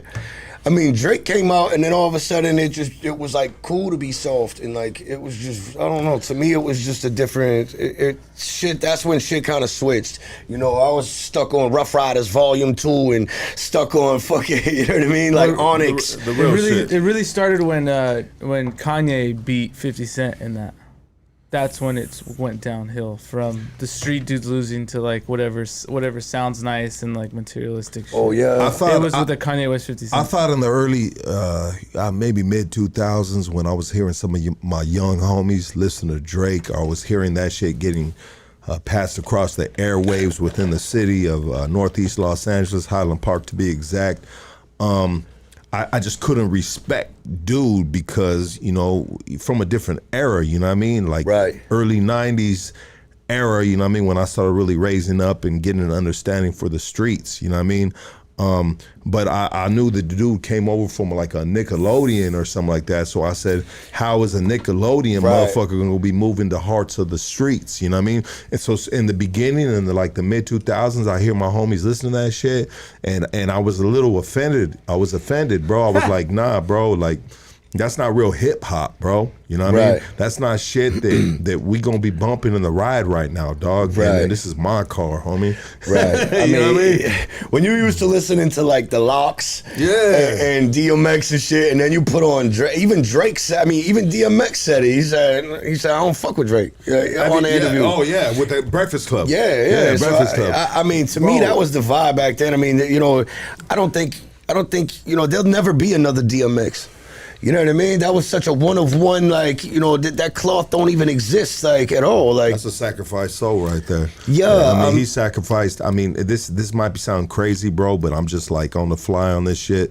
I feel like he sacrificed his soul for hip hop, for people and that down the road they look at the history of hip hop and you study that, man. That is like hip hop was motherfuckers that were really living this life and they were really doing what the fuck they're talking about. Right. And you didn't only need to hear it in their music. You would hear it like back then there wasn't so much internet, but like you can bring up some of the Breakfast Club shit and see a DMX. He wouldn't even sit down. He'd be standing up, bro. Right. You know what I mean? And he'd be in his shit, bro. And he had all them fools shook in that bitch. Yeah. Because them fools been around everybody. Like interviewers been around everybody. But when you get a DMX, a dude that's just got that intensity, he is the real deal, bro. And he's speaking from his heart. Like you don't want to disrupt that vibration because it may not be good for you. Yeah, no, not at all. I mean, you know, with anybody, that's what I grew up on. So it's like that's what I was accustomed to. That's what I was influenced by. That's what I enjoyed. That's the music that I enjoy. Was that aggressive? You know, you ain't talking about it if you really didn't do it. Shit, like you know what I mean? And to me, it's just like I said, it got to that point where it's like I don't believe none of these people no more, bro. You know what I mean? There's a few cats that it's like I look at them and I'm like, you have believability. I believe you. You know what I mean? Yeah. When you talking that shit, you talking nasty. I believe it. You know what I mean? Some people I look at them and I'm like, I don't know, bro. Let me ask you something too that's kind of trending right now, and I know you ain't really you a little detached from shit that's trending, but maybe you heard a little bit about this. You had the Nicki Minaj and you had the Cardi B going back and forth on the, I think it was X or something like that. Yeah. And people were, you know, people, and I put a post on it and it was crazy because I was like, all right, there goes my female audience right there because they all chimed in. But I guess Nicki Minaj started talking shit about her kids, and then Cardi B clapped back and she said, you stupid ass bitch, you know what I mean, so worried about me, but your son is bop bop bop and whoop whoop whoop. And I was like, damn. Yeah, Special love, dude. That was crazy. Yeah, man. Yeah, I don't know. I try not to have an opinion on things that don't really, you know, require my opinion. 100%, because that can backfire sometimes when you're in the industry, right? Yeah, I mean, at the end of the day, I don't know. I mean, I remember when times were a little bit more simple and you could just put on Celebrity Deathmatch and watch the clay versions handle it. You feel me? Like, the claymation will get it done, you know. But I mean, now they got celebrity boxing. So I mean, if it's really that serious, just go do celebrity boxing or some shit. I don't fucking know, bro. I mean, and it's female shit, so I don't really get in. I don't get involved in it. And I usually don't ever post that shit, bro, because I know the demographic of my audience and it's mostly motherfucking fools, you know what I mean? But I posted that and it was like, all right, I see it, I hear it. There's some females right here that really feel passionate about this shit. And so sometimes it's good to switch it up if you got a platform, you know what I mean? Right. And it's not something that I usually feed into because like I said, I don't like to throw gasoline on a match, you know what I mean? I just feel like, you know, it's a lot of it is just propaganda. It's for the they're pushing an agenda with that. And I feel like that's what the whole female rapper lane kind of is. To be honest with you, I don't mean to sound crazy, but you know, to me, those ain't my type of women in general. You know what I mean? So it's like looking at something that's you know, I don't know. I don't want to say too much on it, but it's more like. That's not like attractive. Do you see yourself down the road having kids, finding the right female, the one that? You know I mean, I'm gonna be honest with you, bro. I like being alone. Like I enjoy my own, you know, my own company. I'm kind of a fucking weirdo, bro. I connect my own dots through life, and I just like I said, I evolve daily. So being stuck with one person or whatever, if the universe chooses that, the universe chooses that. I mean, do I believe I've been tied in, you know, alternate dimensions in different universes with you know another soul? Absolutely, you know. Let's get this phone call. You're on Hood Stocks. Talk to us. Hey, this is Matty Cabrera. I have a quick question. So, I caught my girl cheating, and I'm trying to get her back. What's the best thing I should do? I'm gonna pass it to the homie, and then he's gonna pass it to me, and I'm gonna give you my, you know, my. And then you're gonna pass this girl over here. She might be here right now. No, go ahead, brother. Hold on, you caught your girl cheating, you trying to get her back? Yeah, like, she got mad that I caught her cheating, bro. So, like, I'm just trying to play it smooth, you know what I'm saying? But what's the best way I can do that without looking like a simp? To not look like Drake. I feel the best way to not look like a simp is to not be a simp. Here's the thing, bro. She has a BBL. She's cool. She has her own bag and everything, so... Every time we go out, she pays for it. You know what I'm saying? She pays for the dates. I don't pay for shit. Well, but I mean, at the same time, it's like, I don't know. Sometimes I kind of catch feelings for her. Yeah, I don't know, gang. Well, you know what? It sounds like you're in a position in your life to when you kiss her, you taste another man's dick, bro. You know what I mean? And sometimes people like. Bro, I've never kissed her. You don't, but you in love with her, bro. It's okay, bro. If you Hold on, check it wait. out. So you said she has a BBL? She got a BBL or you got the BBL, bro? That was my next question. I ain't gonna lie, bro. Like, Hey, bro. who wearing the implants? You know what? Sometimes when someone says, I don't want to be something, that's who you are, bro. Hey, you gotta let it go, gang. She for the streets, bro. Let her Hey, go. love, peace. You know what, bro? That dude is too calm, bro. So he deserves some shit like that. You know what I mean? Because when a dude is just too super calm and doesn't take nothing very That seriously. was a real call, though? I mean, Or was that somebody trolling? I think it might be somebody trolling, bro. But there are people in this world that are dealing with that. So let's talk about it like it's a real call. You feel Bro me? said, who got the BBL? Let's get this next phone call right here, bro. Hey, you're on Hood Stocks. Talk to us. Yo, whoa, look, What's up, brother? What's your name? Where you calling from? the homie Bird, Washington State. Bird, Washington State in the casa. Let's go, baby. Talk to us, dog. You got female problems, bro? Talk to us. We got solutions. Shit, I don't want to talk about it before I get triste. I know, bro. Pussy makes motherfuckers sad all the time, bro. You know what I mean? That's the problem with the power of pussy, bro. Go ahead. What do you got? What are you calling in with, brother? So I had a question. It's off topic. Go ahead, brother. So- Off topic, all good. How did you start your the apprenticeship for the electrician? You know, bro, that's the wrong off-topic question, bro. We're in the trenches right now, bro. You know what I mean? But honestly, I'll tell you this, bro. I'll tell you this, and I'm gonna answer your question, bro, because I don't want you to get sad.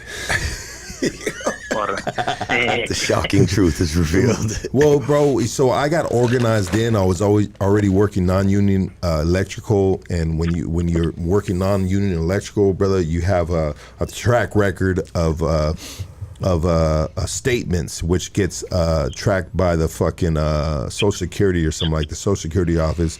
And so I got organized in, brother. But the real way to get into the IBW Local 11 Union electrician trade is to get online and fill out an application, wait for them to call you, and then you take the test. And if you pass the test, you're good, brother. Good luck, all right? All right. Yeah, much love for me. All right, brother.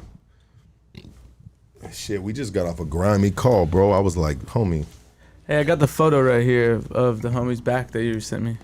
Yeah, shout out Marky Chavez, shout out Al Franco, shout out the homie Flox, 32 grams too. I got the money bag on me. Oh yeah, Flox, bro. That's Yeah, a homie that's right the there. homie, yeah. I don't know him personally, but I reached out to him in the past, and he's supposed to do Hood Stars. Whenever he does, he's welcomed. Oh, hell yeah. But bro, that's your back right there? Yeah. That shit's hard, bro. Hell yeah, shout out Marky Chavez. That shit is work right there, bro. That's nice work. And you're standing in front of. Hold on, let's get this phone call and we'll talk about the picture. Casey, let's get back to the picture. You're on Hood Stocks. Talk to us. Hey, Lucky. Yes, sir. What's this your name? whole fucking time, I thought Bad Bunny was a fucking female. I've heard the name. I thought it was but I don't too. really listen to it. I thought that was the Catch Me Outside girl. Yeah. Bad baby. Isn't her name bad something, right? Yeah, Yeah. Bad Baby. Oh, Bad Baby. Bad Baddie? Bad Or Baby? Baddie, yeah. Something like that. Oh, Bad Baddie. Anyway. shit. I was just calling because you fucking just blew my mind right now. That's You put that crazy. fucking picture up there. I was like, what the fuck? I was like, I've heard the name on the radio and here and there, but the whole fucking time I thought she was a hyena. Well, Not a dude. according to the dude, he thinks he's a hyena, bro. Dog Anyways, had a dress on. yeah. Hey, appreciate you, my dog. Hey, you're on Hood Stocks. Talk to us. Yo, how's it going? Going good. What's your name? Where you calling from, sir? My name is Moy, and I'm calling from La Puente, California. La Puente en la Casa. SGB. Stand the fuck up. Let's go. Yes, sir. Yo, talking about God and all that, I just found out one of my family members today has cancer. Just wanted to say we could see some prayers for my family member, you know? Absolutely, brother. You know what I mean? I'm a praying machine, bro. You know what I mean? And I don't say that like trying to be stupid about it. I pray a lot, bro. You know, and honestly, when I pray, God shows me the way, to be honest, you know. I'm half Mexican and half Russian Jew, you know what I mean? I'll study the Torah, but I believe in Jesus Christ. You know what I mean? But anyways, God, who's she again, bro? My aunt, Okay, God, what's her name? Norma. God, what's your name? Moy. Moy, like Moy what? Like Moy. Like Moises. Okay. Moses. Moses. You'll say Moses, bro. Okay, God, Moses is on the phone right now, and he wants us to pray for his Aunt Norma, who's been diagnosed with cancer. And God, what I want you to do is I want you to take that cancer out of her body, and I want you to give Moses' family strength to move forward through a very trying time within the household, the family, everything. God, take care of Moses, take care of Norma, and give them both strength, you know? In Jesus Christ's name, amen. Amen. Amen. Amen. Thank you so much, Lucky. I spoke with you a lot, and have a good night, guys. Absolutely, Have a brother. good one, bro. Yes, sir, dog. You know what? Sometimes I feel like I'm a Pastor Lux. Reverend, can I get an amen? Amen. There you go, Casey. I used to have a gang. I used to have the crew used to be deep in here, bro. Yeah. I used to have a lot of bros right here. Like, so sometimes in the past, fools would come in here and they just like, damn, dog, what the fuck I get into right here? You know, but we kind of like mellowed it down. But then some of the homies got busted.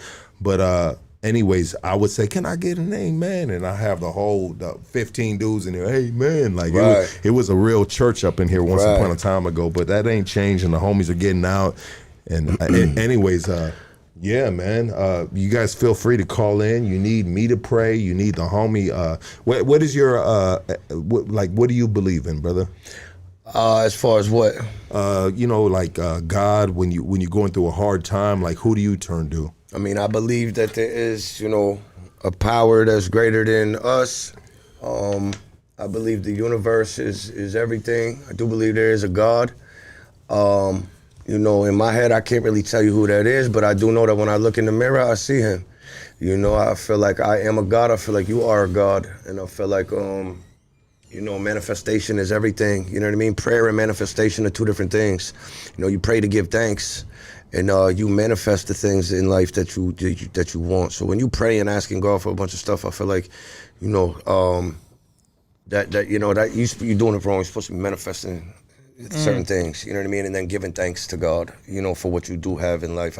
To me, that's what I believe. I'm very different when it comes to this type of shit. I do believe, you know, a lot of different things. I would say, you know, like where to even go with it. You know, I feel like every disease is curable. I feel like just by changing your eating habits and you know, following a structured diet, I feel like you can cure anything. Dr. Sebi. Yeah, a lot of that. That's what Steve Jobs tried, and he was gone, and he had billions of dollars. Yeah, I mean, good point. Yeah, I don't know. I feel like everything is so I feel like everything is your head. You know, whatever you think is what's gonna happen. You know what I mean? Just like you said earlier, if you think you're sick, you're sick. You know what I mean? If you think you're gonna win, you're gonna win. You know, if you think, you know, whatever it's gonna be, the power's in your mind, the power's in your heart, your body and your soul, your spirit. They're all different things, and when you can align them in tune with, you know, all together, I believe that, you know, that we are very powerful. I believe that we are gods. You know what I mean? And I believe that, you know, a lot of the Bible, that's what it's referring to. In my head, anyways, I believe that you know, Jesus in the Bible was you know, he went out to the woods and had that you know, spiritual time alone, and you know, aligned his mind, body, and soul together, and then realized he had powers. I believe all of us have that same shit. I mean, if we come from a God, that means we have a God particle. That means we are gods. I've never had anybody on this podcast that really believed what I believe, and that's you, brother. I mean, because I believe the same thing. Yeah.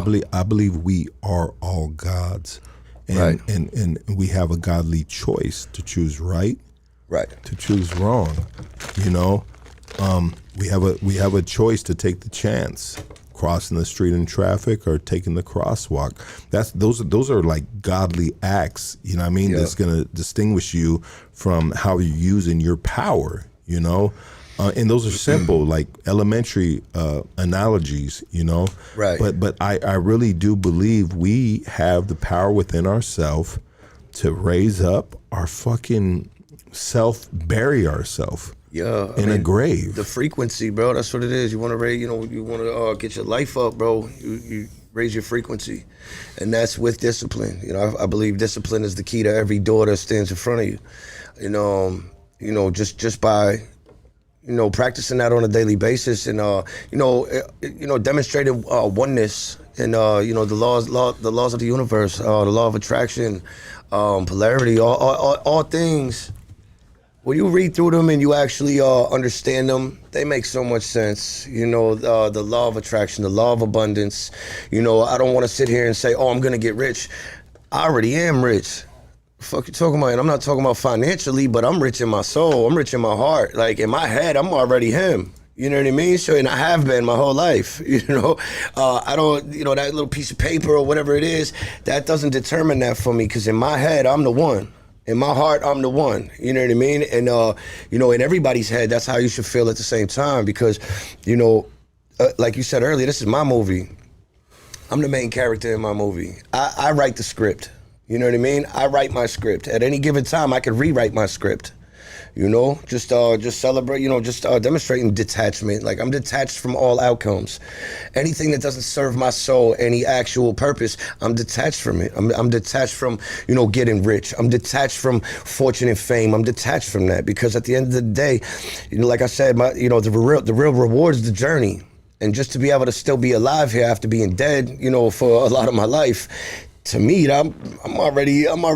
You know what I mean? To me, to be able to, walk outside and hop in a Benz and drive away and go home and have a bed to sleep in and have a shower and have some food to eat and have clean clothes to wear, to me, that's the fucking win right there. You know what I mean? So, in my heart, I already believe it. So, that's what it is. But belief in oneself. Yeah, and a lot of us don't have that, bro. Right. Oneness and everything. We're all connected. From the animals to the bugs to the fucking people to everything. You know what I mean? When you look at somebody like for you or me and I am you, I don't want you to hurt no more than I want myself to hurt. You know what I mean? Why would I do wrong to you, knowing that I don't want wrong done to me? You know what I mean? The world is cursed because there's people that feel the opposite. I feel exactly the way you feel. Right. You know what I mean? Like, there's people they got real hate in their heart, bro. Yeah, there is. And that's it can be changed at any time, you know what I mean? I mean, there's a lot of people that are just so, I want to say less fortunate in the mental health department, and they don't have it all there to be able to make those decisions and to be able to change those trajectories. I mean, for example, right off Osborne, I get off the highway every day, and I see this man, right? He got no legs. He in a wheelchair with about 35, 40 pounds of oranges on his lap, rolling himself up the off-ramp on the freeway, selling oranges. Bro, that man has no legs, and he's outworking half of you. You feel me? Like, how is this man with no legs running this marathon better than you? And then on the same time, I'm gonna keep the same energy of the climate, and then we got ICE coming through that's going to deport that man. Yeah. You feel me? And that's right there where I draw the line, bro. Yeah, absolutely. You know what I mean? Like, nah, this give that man full citizenship, because those are the type of hard workers you want in this great United States, USA, bro. You want these men that are willing to make that fucking sacrifice, bro. You want those hard workers in this world. You don't want to deport them. Right. You know what I mean? Like, what the fuck, bro? Like, right. It really blows my mind, and I had to draw the line because I voted for Trump because I wanted common sense. And in California, we had some far left cracking, like you seen on the Disneyland thing with dudes with mustaches dressed as princesses. Right, you know what I mean? Right. So we're over here trying to fight that shit. At least conservative motherfuckers. You know what I mean?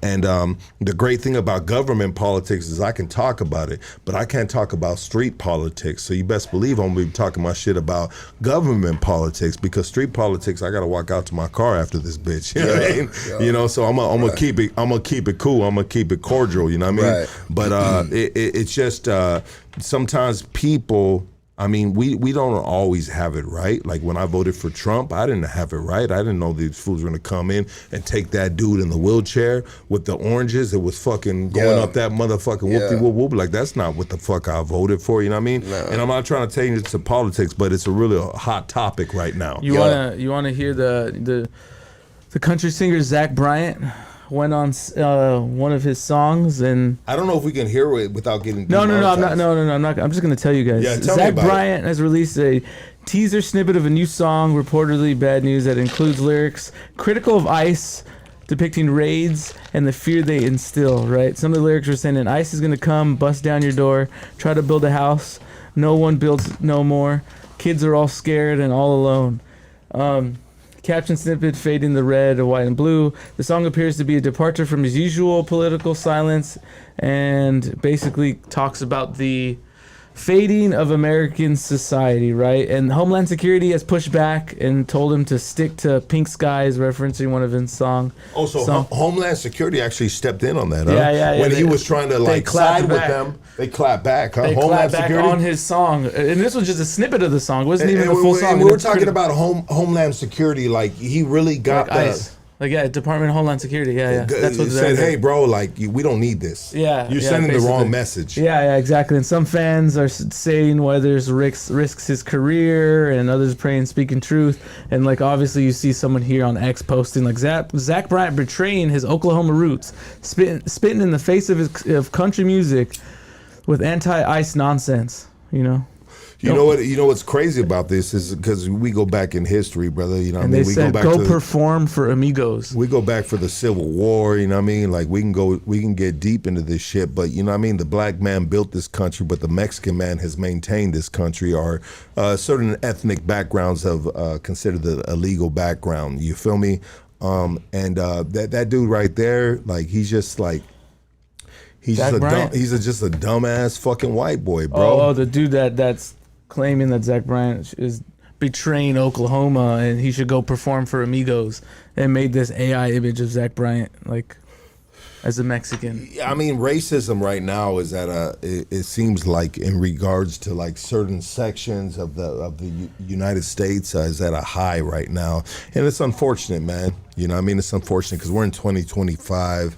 And well, they're trying to make America great again. Well, you know what's crazy is because in California we're a super melting pot, bro. Like there's half black, half Mexican, half white, black, Mexican, and Chinese. I mean, you know, it's really unfortunate that we can go so far backwards in time and repeat history, but they always say history repeats itself. Right. Unfortunately. Nah, I feel the same way. I feel like history do repeat itself. I mean, everything that's gonna happen tomorrow is based off the choices you make today. That's how I look at it. I mean, but I mean, what is it called? I said my blood turned 30, pled to 10 for the second time. He ain't never met his pops because he been locked for 29. History repeat itself or God push rewind. Misery be everywhere, smile here is hard to find. You know what I mean? So it's like, you know, the father like son type of vibe. It's history repeating itself. It's just a never ending circle. You know, when I hear these words coming out your mouth, you know what I mean? If it's a cappella or if it's on the beat, man, I just feel like people like millionaires, rap artists, millionaires should be made like in their 30s, not their fucking, not their teens or their early 20s. I think the longevity should really pay out to the artist as an individual. You know what I mean? You feel what I'm saying, bro? Because what you're speaking, opposed to say if I had a young cat right here, say from Boston, Massachusetts, bro, like he wouldn't be able to be so articulate, bro, right, as you are in regards to experience in life. Like I really feel like experience in life should be really valued within rap music. Yeah, no, it definitely should be. I mean, that's how you're gonna get all your wisdom, though. I mean, I say it all the time. Like, if you ain't never been in a fight, how the fuck you know you tough? You ain't never been questioned, how you know you ain't no rat? You know what I mean? You ain't never been to jail. How the fuck you know you could bid? It's the experience that matters. You know what I mean? And when I listen to music, I don't listen to music for the bouncy fucking hey skirt. I don't fucking care. Shut the fuck up, bro. I don't want to hear that shit. But at the end of the day, I listen to music for pain that resonates within my soul, or something that can help me evolve on my own as an artist or as a person in general. Like, you know, I might hear Kevin Gates talking about, beating drug addiction, or I might hear DMX talking about the same thing, or I might hear somebody talking about, how they got over the murder of their family member, or, how they dealt with murdering somebody or some shit. And in my head, I'm like, I relate to these topics. I relate to this. I relate to what, the advice that he just kicked, or the game that he just, put out in the air. And, when you putting that out into the universe, it's a healing dimension. You entering yourself into a healing dimension, which is also helping people, bro. You know what I mean? I like to help people. I don't know about anybody else. I believe that we are all one. If I got it, we all got it. And so, speaking of helping people, so you came out here 9 months ago to fight addiction. Yeah. You came into a home out here, and now you're in a position where you're giving lectures, you're leading these people. Yeah. Well, I go and I speak at detoxes, and I speak at the rehabs. I took some courses. I got my certifications off rip when I first got here. But I knew before I got on that plane. When I got on that plane from Massachusetts, I knew straight up this is when I changed my life. Like, I don't have no safety net over here. I don't have, a bunch of family over here. I just have a couple homies and, in a couple opportunities. So I'm like, you know what? I started making music in 2003. And, at this point right now, I took some time off making music. I kind of had to go through a lot of things in life. And, I taught myself how to tattoo just to remain self-sufficient without actually destroying all the people around me like I was doing, selling drugs and everything else. And at this point, bro, I'm just kind of like a voice of reason for a lot of people, and I help a lot of people get here. I help a lot of people get into treatment and give them the wisdom and the hope and the strength to actually keep moving forward. I do a gratitude list every single morning. I haven't missed a morning since I've been here. Every single fucking morning, I write down 5 things I'm grateful for and 5 goals for the day. I write down if my insides is matching my outsides, and I write down 1 spiritual principle. Shout out my dog, Mathematics. He's sponsoring me from Massachusetts over FaceTime right now, and dog plays a big part in helping me, recreate my life and, realigning myself, rebranding myself, and reinventing myself at the same time. You know what I mean? It ain't over because you fail. I mean, you could take that as a failure and quit if you want. You know what I mean? But nah, I'm gonna keep it moving. I'm gonna keep rebranding and keep reinventing and keep realigning until I get this shit right. You know what I mean? That's the only way. It's the only way I see it is there is no other fucking way, bro. I can't work at a desk. I can't work at doing, you know what I mean? I'll never, it's either tattoos, selling drugs, or fucking, you know what I mean, helping people get off the streets and get sober. Those are my lanes, you know what I mean? I ain't never had a paycheck in my life. I ain't never had one pay. I own my LLC right now. This is the first year of my life that I've actually, took it all out, started fixing my credit, started doing a whole bunch of, just personal development, personal growth things to actually bring myself and my brand up to the roof. How hard has that been? I mean, it takes money, obviously, to make money. I mean, if you want to, fix your credit, you're going to have to, do that. Or, pay some people to help you do that, or whatever it may be, and just build. And you're going to have to stay patient. You know what I mean? That's the biggest part for me, is having the patience, because, being an ex-addict, I want that shit to fuck now. Yeah. You know what I mean? I mean, if you would have put my drug of choice behind that fucking wall right there and told me I can't have it unless I can get to it, I'm running head first through that fucking wall until I get to it. You know what I mean? Nothing ever stopped me from going to get drugs. So now, when I say I like to, replace bad habits with good habits, okay, so now success is my drug. Consistency is my drug. Evolution is my drug. Nothing's gonna stop me from getting to those. I didn't let nothing stop me from getting to the drugs. Nothing's gonna stop me from getting to my goals. You know what I mean? And I know that I'm the only one that could do it. You know, everybody got a sad story. Nobody gives a fuck. Nobody wants to hear you cry. You know what I mean? A grown man, figure it the fuck out. If you're a grown man, I firmly believe figure it the fuck out. You know, and I'm a real strong supporter of shutting the fuck up as well. You know, I just literally I don't care, bro. You're a grown up. Figure it the fuck out. You know what I mean? You know, there's a lot of people that I give that soft, open side to. You know, just because I know that they need that. They need that friend. They need that guidance. They need that spiritual essence in their life. And you know, I don't mind being that. You know what I mean? I've been through fucking hell and back. You know what I mean? Too many times. So for me to be able to sit here with a smile and a pure heart still after all that shit that happened to me and everything that I went through, I mean, that to me, that's one thing. That's God. You know, that's God. Oh, yeah. It's God, man. Lucky, look at this video I just found. I know you're gonna like this one. Deep right there, bro. What in the actual West fuck? Palm Beach man has been lifted by a crane from his apartment because he's so fat.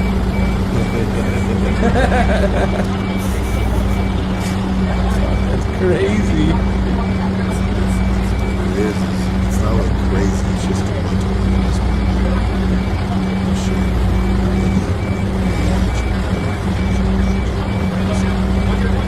It's just next level. It's really suffering about society, mental illness. We just overeat, just be overthinking. Couldn't stop fucking eating, bro. Literally, brushing. He get fucked by brushing his teeth, getting that brushing his teeth. He just said, he's 20, and then the commercials were Oh, that's a helmet. I seen the orange helmet. I'm like, what the fuck Ice Spice doing out there?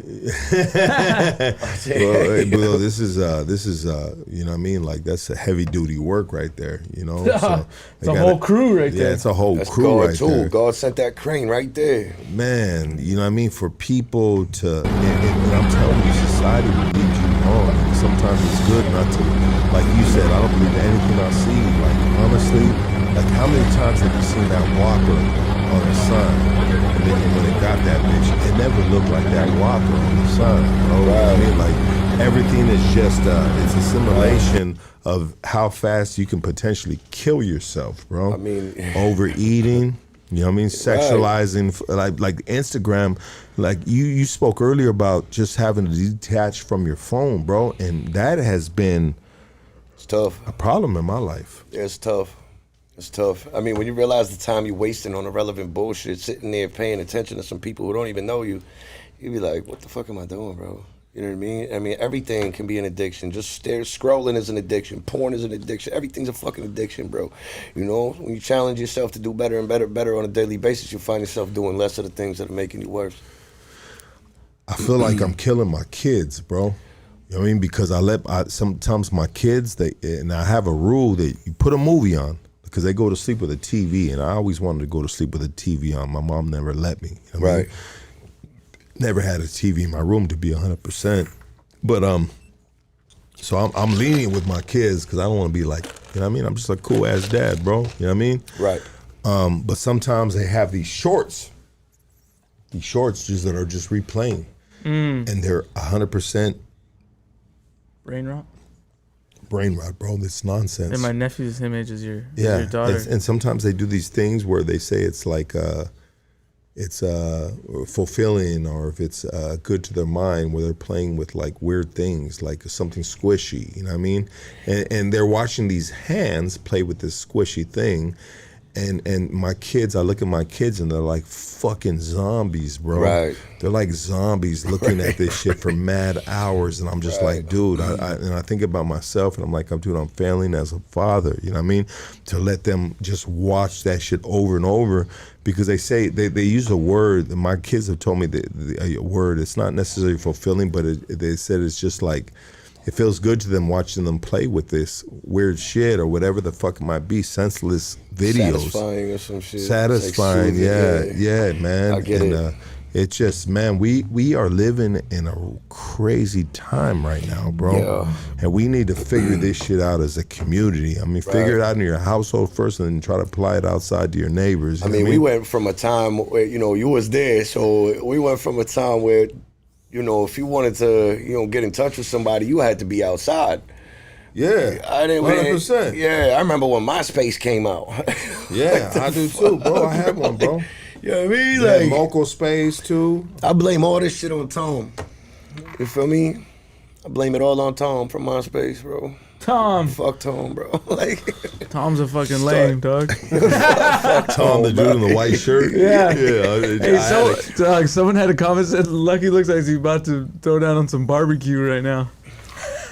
Hey, you know what? And I was I'll like, tell you fuck about that. me and barbecue, bro. I watch that shit on Netflix sometimes, and those dudes are fucking artists, bro. Them those Yeah. barbecue motherfucking Yeah. shit, bro. Hell yeah. I try to mimic what they doing, and I've done it a couple times. And Right. man, dudes that can barbecue. I'm not talking about some drunk ass homie that's throwing carne asada on a fucking high ass flame, bro, and he's burning the fuck out that shit. Right. Bro, you fuck with a barbecue dudes, bro. They gonna introduce you to some real motherfucking barbecue. Look at that right Right. there. I follow this one dude, and that's what he says. Look at that right there. Look at that. Yeah. Go on, look at that. Yeah, man. But hey, brother, it's been great having you here, dog. Likewise, bro. I appreciate your time right here. We're 2.5 hours of this shit. Yeah. Did you? If you still wanted, I sent you. Oh, yeah, let's play texted this. that over. You don't have to play the whole thing. If I were you, I would probably fast forward to like halfway maybe, and maybe just get like, you know, the hook and like the first couple bars of the second verse. It's not released yet, so. Okay, Yes. we got an unreleased. This is gonna be Hands Down featuring OT The Real. It's called Like Me. Recorded at Record Book Studios, North Hollywood, California. Shout out OT The Real. Here we go right here, baby. Son, P.O. put the tainters on Right him. here? Told us plug on a good run. Huh? So you go in a little further. Couldn't feel the fire flaming on him. I ain't got time to sit and argue with anybody but my baby mama. 2 and 5, you still alive, then you survived a bunch of What's that? So you go a little further. I don't care if they like That sounds good though too. Like me. No matter where you go, you won't never find a soul like me. Like me. Out here getting money, they ain't running up the door like me. Like me. Pull up in the Benz, bullshit, I got them bands on me. Hands down. On me. You ain't steady taking risks, then you ain't never gonna get rich. Nah. Untouchable hands, I ain't never been no bitch. Ask about me where I'm from and what I've done with a gun. Got a smoker with me right now, get you done for a crumb. I'm used to goodbyes and farewells, stairwells and jail cells. Wifey got murdered by this gang shit, I bring hell. Going down for 29, he called me on the handheld. Son just fled to 20 cause he comfy with a paperwork. Heart done got the stain still, put it in your brain still. Money gang the cage, still with OT in the game. We got him knotted like a pain pill. Stone solid, I ain't never told. Big Filet-O got a heart of gold. Out here getting money. Out here getting money. Out here getting money. I'm just out here getting money. Out here getting money. Out here getting money. Out here getting money. I'm just out here getting money. Put that on my soul, you won't never find nobody like me. Hey, let's get it. Can we get another track? Yeah, I got Can we all get types of let's shit. get another. Let's get like a street one, bro. Yeah, I got some shit. That's just hard. That's just street right there. But I'm just saying, like, Yeah. oh, we got thumbs down right here, bro. Come on now. We go. All right. Hold on a second. Put them down, gang. Put them down. Hold on a second. I know, right? It's all good. Let's see here.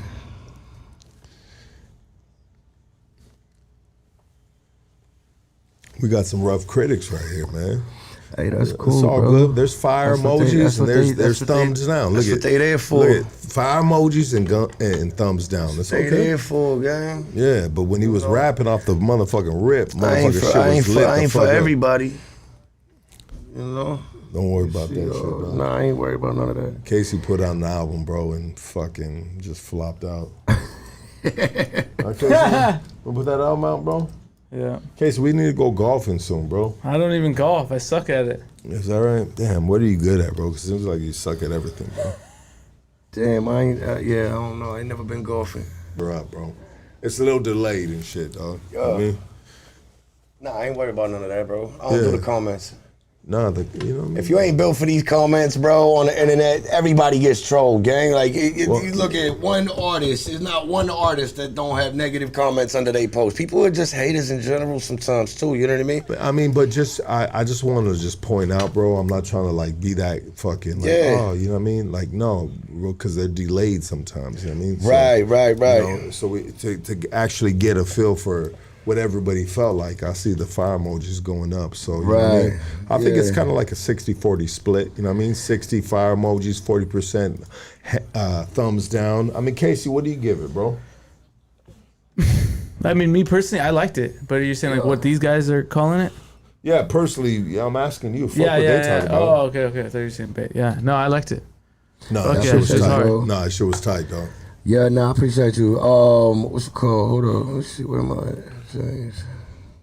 Waiting for this shit to load up real quick. Yeah, I don't got no service in here, gang. Oh, is that right? Yeah, it's all good, bro. It ain't no thing and shit, dog. Oh, wait, here we go. Share, boom. Hey, I made music once upon a time ago, bro. You want to hear one of the songs? Oh, yeah, hell yeah. Yeah, let me play you one of my songs, bro. Once upon a time ago, I was like, man, you know what? I'm going to be fucking just like Hands Down, bro. Let's see. Let's do this right here. Where we at? What song should I play for the homie right here? Some of you guys know some of my songs. What should I play for the homie right here?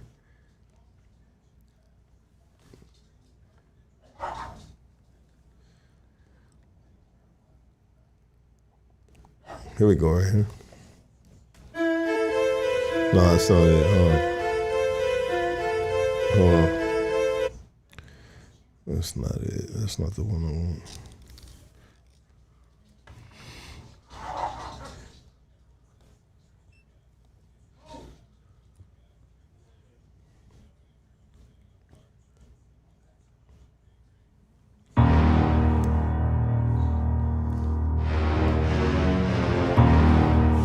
Let the ceremony begin. Countless battles, I walk with no shadow. Desert in sandal, the ghost with the candle. King of all crowns, rip the rattle off serpents. Blood I thirst, since I am the worst. Follow your footsteps, you have no footprints. I am the surface, you worthless purpose. The moon, the stars, I'm connected to darkness. Heads of marksmen, I've hunted the farthest. Village of troops, Molotov the roofs. Black Sunday service with Holocaust roots. Homo Kabbalah, black magic and balas. These AKs and hollows will leave you forgotten. This bottomless season, you looking for meaty Mussolini, Gaddafi, the world cannot stop me. I'm legend, remember me?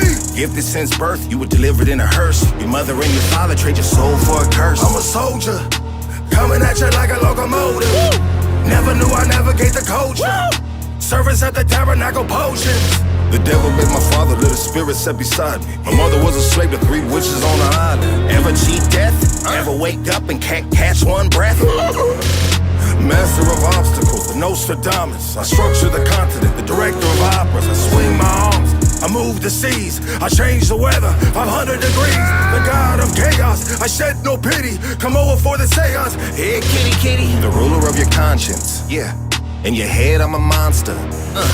Take control of all your options, yeah. There's no way you gonna stop this. The ruler of your conscience. Yeah. Where you gonna stop it? Yeah. Nah, you got some shit with you, bro. That was back in the day, bro. I was doing some shit like that. But people like this shit. This is like a kind of something that I did that was a little like I don't know what you want to call radio play. I used to play it all the time in the beginning of shit, bro. In the beginning of the podcast. Oh, this is what it right here, dog.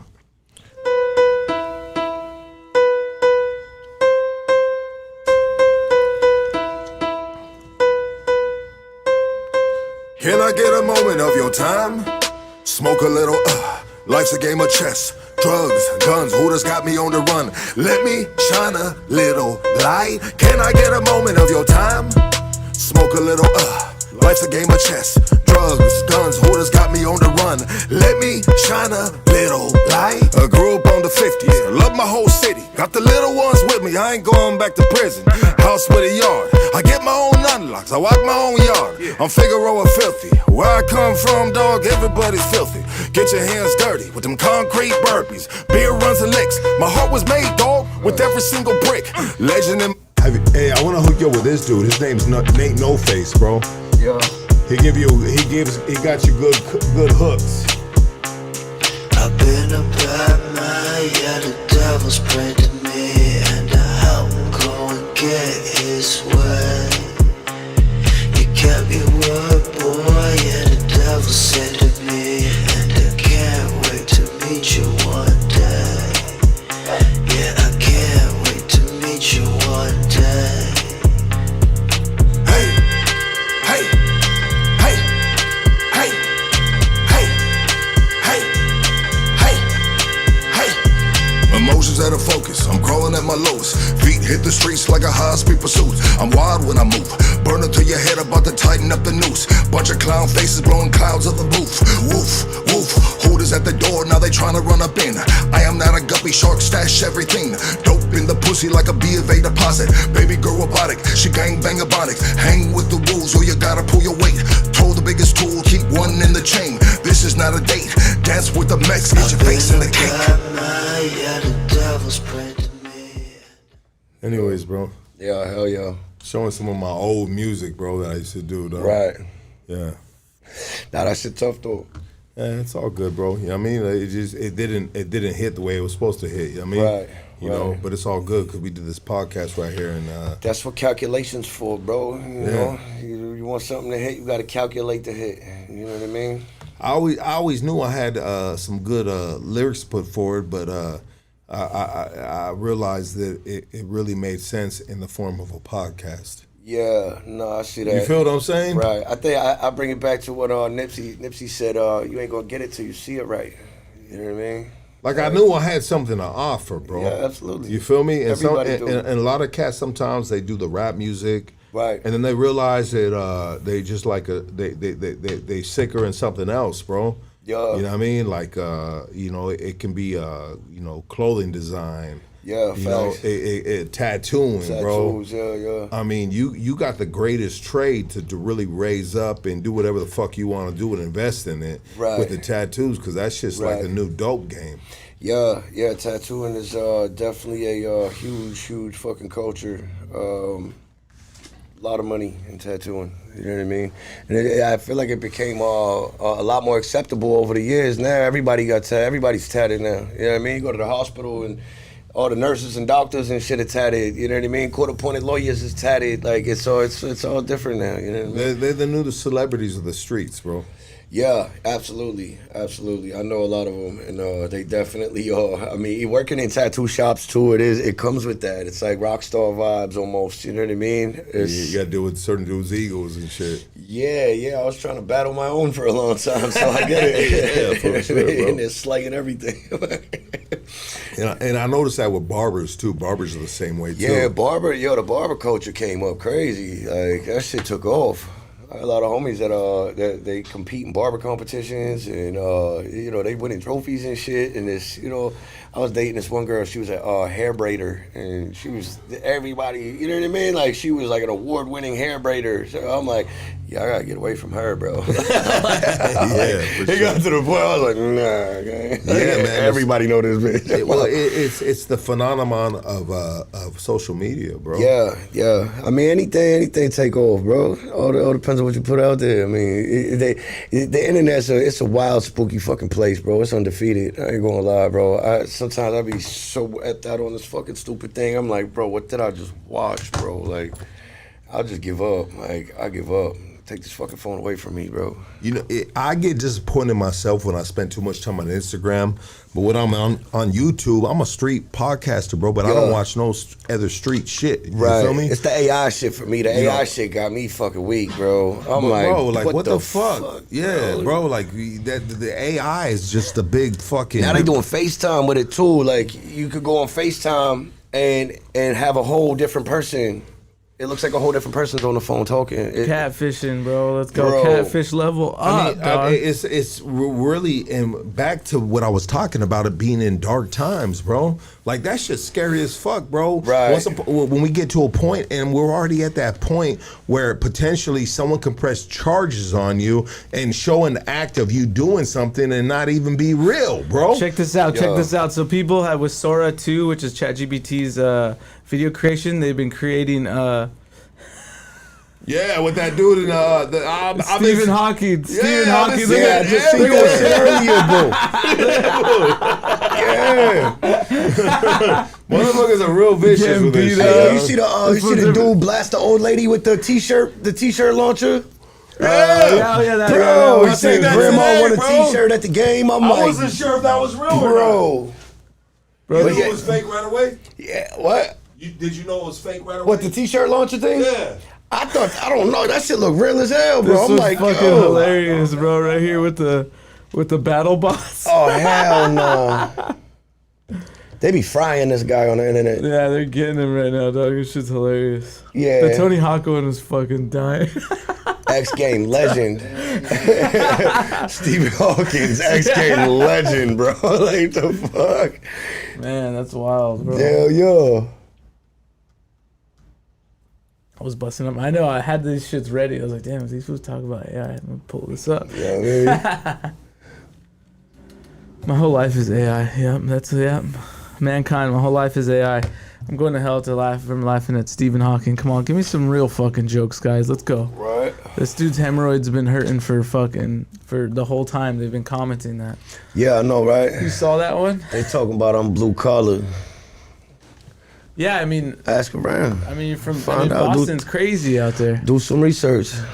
Google me. What would come up if they Google you? See the blue collar.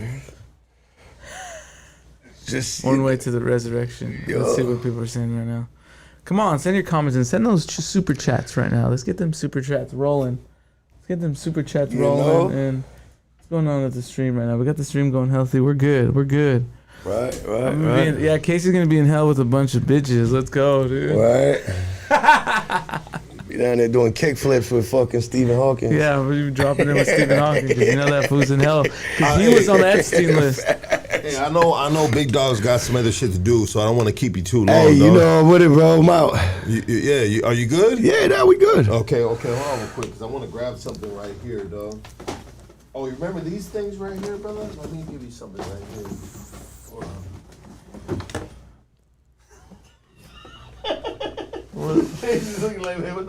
I'm like, what's Lucky fucking finding on there? If you find a Jolly Rancher, throw it over here, dude. Fuck. These guys right here. Oh shit. This shit's real shit. Shit right there. I don't think Lucky could find what he's looking for in that bag, dude. It seems like he's in the bottom of it. Oh, there that goes right there. I see that right there. Remember these bad boys right here, bro? Fuck is You ever see those dudes? What is this? That's Garbage Pail Kids, dog. I do remember the Garbage Pail Kids. I don't know what the fuck this is, though. We gonna get to that right now. Let me get this phone call real quick. What fuck with this? Hey, you're on Hood Stocks. Talk to us. Hi, Lucky. It's me, Jessica. Did you find what you were looking for, by the way? I might have. Go ahead, talk to us, Jessica. What's your name? Where you calling from? I'm from Vista. What do you mean, me, Jessica? Chat. Yes, it's her. This is what's up? Just had to call in. Wait. Casey, do I know this girl right here? Yeah. Who is she? It's your sister. Shut the fuck up. Come on. That's Crazy Eyes right there. No. Who? Crazy Eyes? I just had to call in and to say, man, it's good to this is good shit right here. I appreciate you. Man, this is out of the blue, but haha, no pun intended, but good shit, man. You enjoy I appreciate you. I appreciate your pod, Lucky, man. Hey, you enjoy bro's story right here? East Coast, you know what I mean? Boston dude right here. Like, it's different, huh? Right. It's fucking badass. It's badass. That's right. Appreciate you. I thank you that you enjoyed it. For real, though. I appreciate you. I appreciate the pod and everybody. Hey, shout out chat. Shout out you. Just keep doing you. That's all. All of you. You full of positivity and shit. You know what I mean? Mm-hmm. And I like that. You know what I mean? Because that generates on a different level. That's high frequency, and some people don't. That goes over their head. So thank you so much for the positivity. No worries. And I will tap in soon. I'll see you guys. Okay. Appreciate you all. Yes, we will all see right, you soon. Bye. Okay, bye. Oh yeah, so these are Garbage Pail Kids, bro. Watch, open one up. This is from like 1986, I think. I was one. That's when you were born? I was 1 year old. Okay, 1986. So when you were 1 year old, this came out right here. And don't eat the bubble gum. Is there bubble gum still in that bitch? Yeah. Let's see that bubble gum real quick. Oh yeah, it's stuck to the card, bro. Yeah, don't eat that. It might be still good though. I don't know. tried it last time. Was it good? No, well, it kind of just dissolved. What does it say? No, look at the characters, bro. The characters are next level, bro. I don't know what this shit is. What does it say? What does it say? What does one of them say? They're like them Pokemon cards. I don't know what the fuck this shit is, bro. Johnny One Note. Let me see Let me see the Johnny One Note. Bro, these are next. Bring it over here, Casey. Right here, this one. That's Johnny One Note, and Johnny One Note is blowing a horn, and a fucking toot is coming out his ass. Yeah. Fuck we talking about, bro? What the fuck? Where this just go, okay? What the fuck bro, are we talking about? These are Garbage Pail Kids, bro. These were popular in the 80s, bro. Big time, dog. Yeah? Yeah, look at this is Jordan Nuts. You know what I mean? He's got his head going, his hands going through his head. I mean, look at this is Ben Bolt. He's getting electrocuted by some motherfucking lightning, bro. But this is the difference. In that you got in that bag right there, bro? Oh, that's mushrooms, what bro. you smoking on, bro? That's mushrooms, bro. Oh, okay, okay. That's mushrooms, bro. Mushrooms are the best for your clients, bro, you're dealing with, bro. Oh, yeah? Yeah, because it really helps you out. This is fluoride. Fluoride Floyd, bro. Fluoride. Come on, bro. I don't know what I'm looking at, guy. Yeah, so it's a dude. Fluoride Floyd is just fucking. It's a dude. Look at that shit, Casey. Explain that for me real quick. Look at this fool. This is Frankfurt. Bro, this is the 80s shit right here. Look at this one, Casey. Come on, bro. The homie is like, what the fuck? Yeah, I'm like, what the fuck is happening, bro? You never heard of Garbage Pail Kids?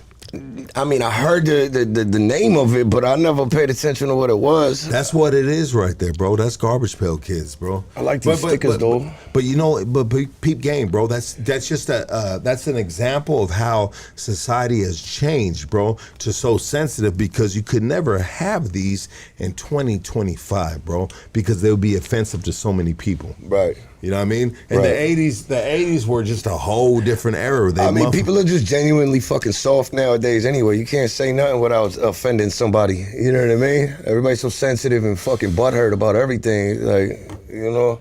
How do you deal with that shit? I don't. I don't. I just, it is what it is, bro. You know? I don't, you know, if something hurts your feelings, then, you know, that's up to you to kind of dig deep inside your soul and ask yourself, why the fuck did you allow it to hurt your feelings? And people are very emotional these days. Yeah, I mean, I feel like, you know, anybody that is an artist, you know, that's where the art comes from, is the emotion. You know what I mean?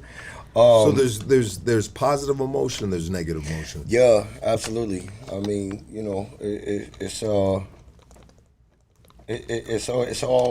art. I mean, you root it into it. It's all fucking art. I mean, you know, emotions are a very tricky subject because, you know, I feel like on one hand, emotional regulation will save your fucking life. When you can look at something and actually think, you know, before you react. You know what I mean? It's easy to get a rise out of somebody. You know what I mean? There's a fine line between, you know, disrespect and, you know, actually, you know, having a good conversation with people. Some people, you know, they, a lot of people try to get a rise out of you. You know what I mean? A lot of people with that, like, that's why I don't really do the podcast shit, because I see how a lot of the shit's like rooted, and I see how a lot of people move on the internet, and that's what they aim. A lot of people aim for that. You know what I mean? I mean, how do you move forward in life without conversation?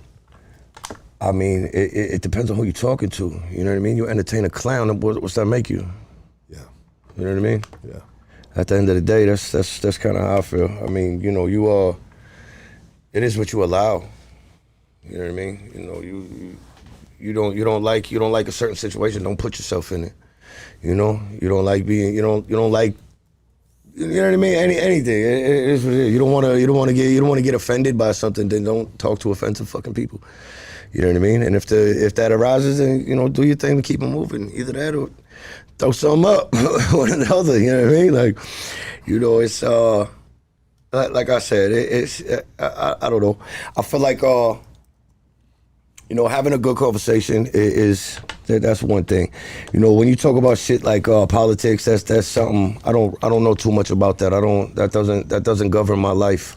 You know what I mean? You know, you talk about music, that's one thing I'm into. You talk about art, I'm into that. Talk about spiritual development or, you know, personal growth or anything like that. You know, bouncing back or coming from nothing and building something out of that. That's a good conversation to me. You know what? I like that you said that because I was thinking about myself recently, and I was saying, hey, look, your strong point is being able to give somewhat of a level-headed guidance within the streets. Right. Your weak point is involving yourself in these politics that you're obviously a fucking toddler to. You know, like right. Government politics is what I'm talking about. You know what I mean? And so recently I just had that epiphany or whatever you want to call it within myself. And I said, why am I getting into conversations or maybe having cats on here that are just so deep into the politics, that's what they know. And then I really don't have no rebuttal to this shit. Right. You know? So what? You always want to learn, bro. I mean, on the side, but you don't always got to demonstrate what you just learned, you know what I mean? Right. But I was thinking about it. I was like, I need to stick to the street shit because the streets is what built this building right here, you know? And that's kind of what I know, and that's what I can give forward to. You know, I can't give forward to just like a level-headed of understanding of government politics, even though now I live a different life, and that's what mostly I listen to, you know what I mean? On top of history, you know? Right. But sometimes we got to realize where our strong suit is at and stick to what we know. Right. I don't do politics. None of that shit controls me. That shit don't control my life. I don't give a fuck who the president is. That shit has no effect on my daily basis. You know what I mean? None of that shit affects me in any fucking way. I don't. And if you're down with the president, then fuck you too. Right. I mean, and I get it, bro, because you are how do you say it in regards to filing for taxes or whatever? It just doesn't get you anywhere. Well, you know what? It doesn't though. If you're working in a union or if you're working certain jobs that are affected by politics, and you have no choice but to get involved in politics and understand the overall right. But I would see people more going about local fucking elections than they do about the top one. I mean, I'll be real with you. Like, I've been in the streets my whole fucking life, so none of that shit ever played. I didn't ever pay taxes in my fucking life. Yeah, I don't care what nobody say about that. I was really outside, so you know, this will be the first year of my life that I actually do pay taxes. You know, after opening my LLC and actually, you know, rebranding myself and getting my shit right. So, that's all new to me. You know what I mean? So maybe I will have to, you know, pay attention to politics. Maybe not. I could give a fuck less. But I do know that you know, majority of the fucking of the streets, if that's what we're talking about, majority of the streets is not outside paying taxes. You know what I mean? Yeah. They outside selling drugs and they outside, you know, committing violent acts and you know, doing some, you know, real life shit that they have to do to survive, or maybe they don't, or whatever it is. You know, taxes really never applied to me, you know, especially when I would never work for nobody. Like, you know what I mean? I always took it into my own hands to go and just get it. You know what I mean? It's literally tattooed on the side of my head. It says, go get it on the side of my head. That's what I always did. And regardless of, you know, having a 9-to-5 or not, if you outside getting it, you know, however you doing it, shout out to you. You know, me, I took a different route, and I was, you know, doing the absolute fucking most outside. So that didn't come with a you know, W-2, that didn't come with a, you know, whatever the fuck it is. I don't know these tax terms or nothing like that, but that didn't come with none of that. You know what I mean? I didn't have no paid vacations or none of that. I was in jail. You know what I mean? Like, I didn't give a fuck about no taxes when I was sitting in a jail cell beating on my desk. You know what I mean? I didn't care about that.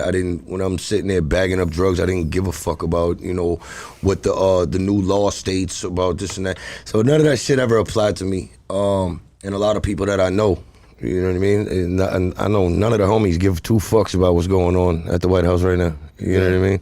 And you know, branching out and, you know, evolving and rebuilding myself, that's maybe it's something I'm gonna have to lean into. I don't know. Figure it out. I want everybody to give it up for Hands Down. Thank you, man. I appreciate you, bro. Hey, good shit. Let everybody know how they can support you, brother. Hands Down Inc. on Instagram, Hands Down Music, all one word, on YouTube, and just stay tuned. I'm about to turn this shit up. Appreciate you guys. Shout out Hood Stocks. Yes, sir. Hey, we out of here.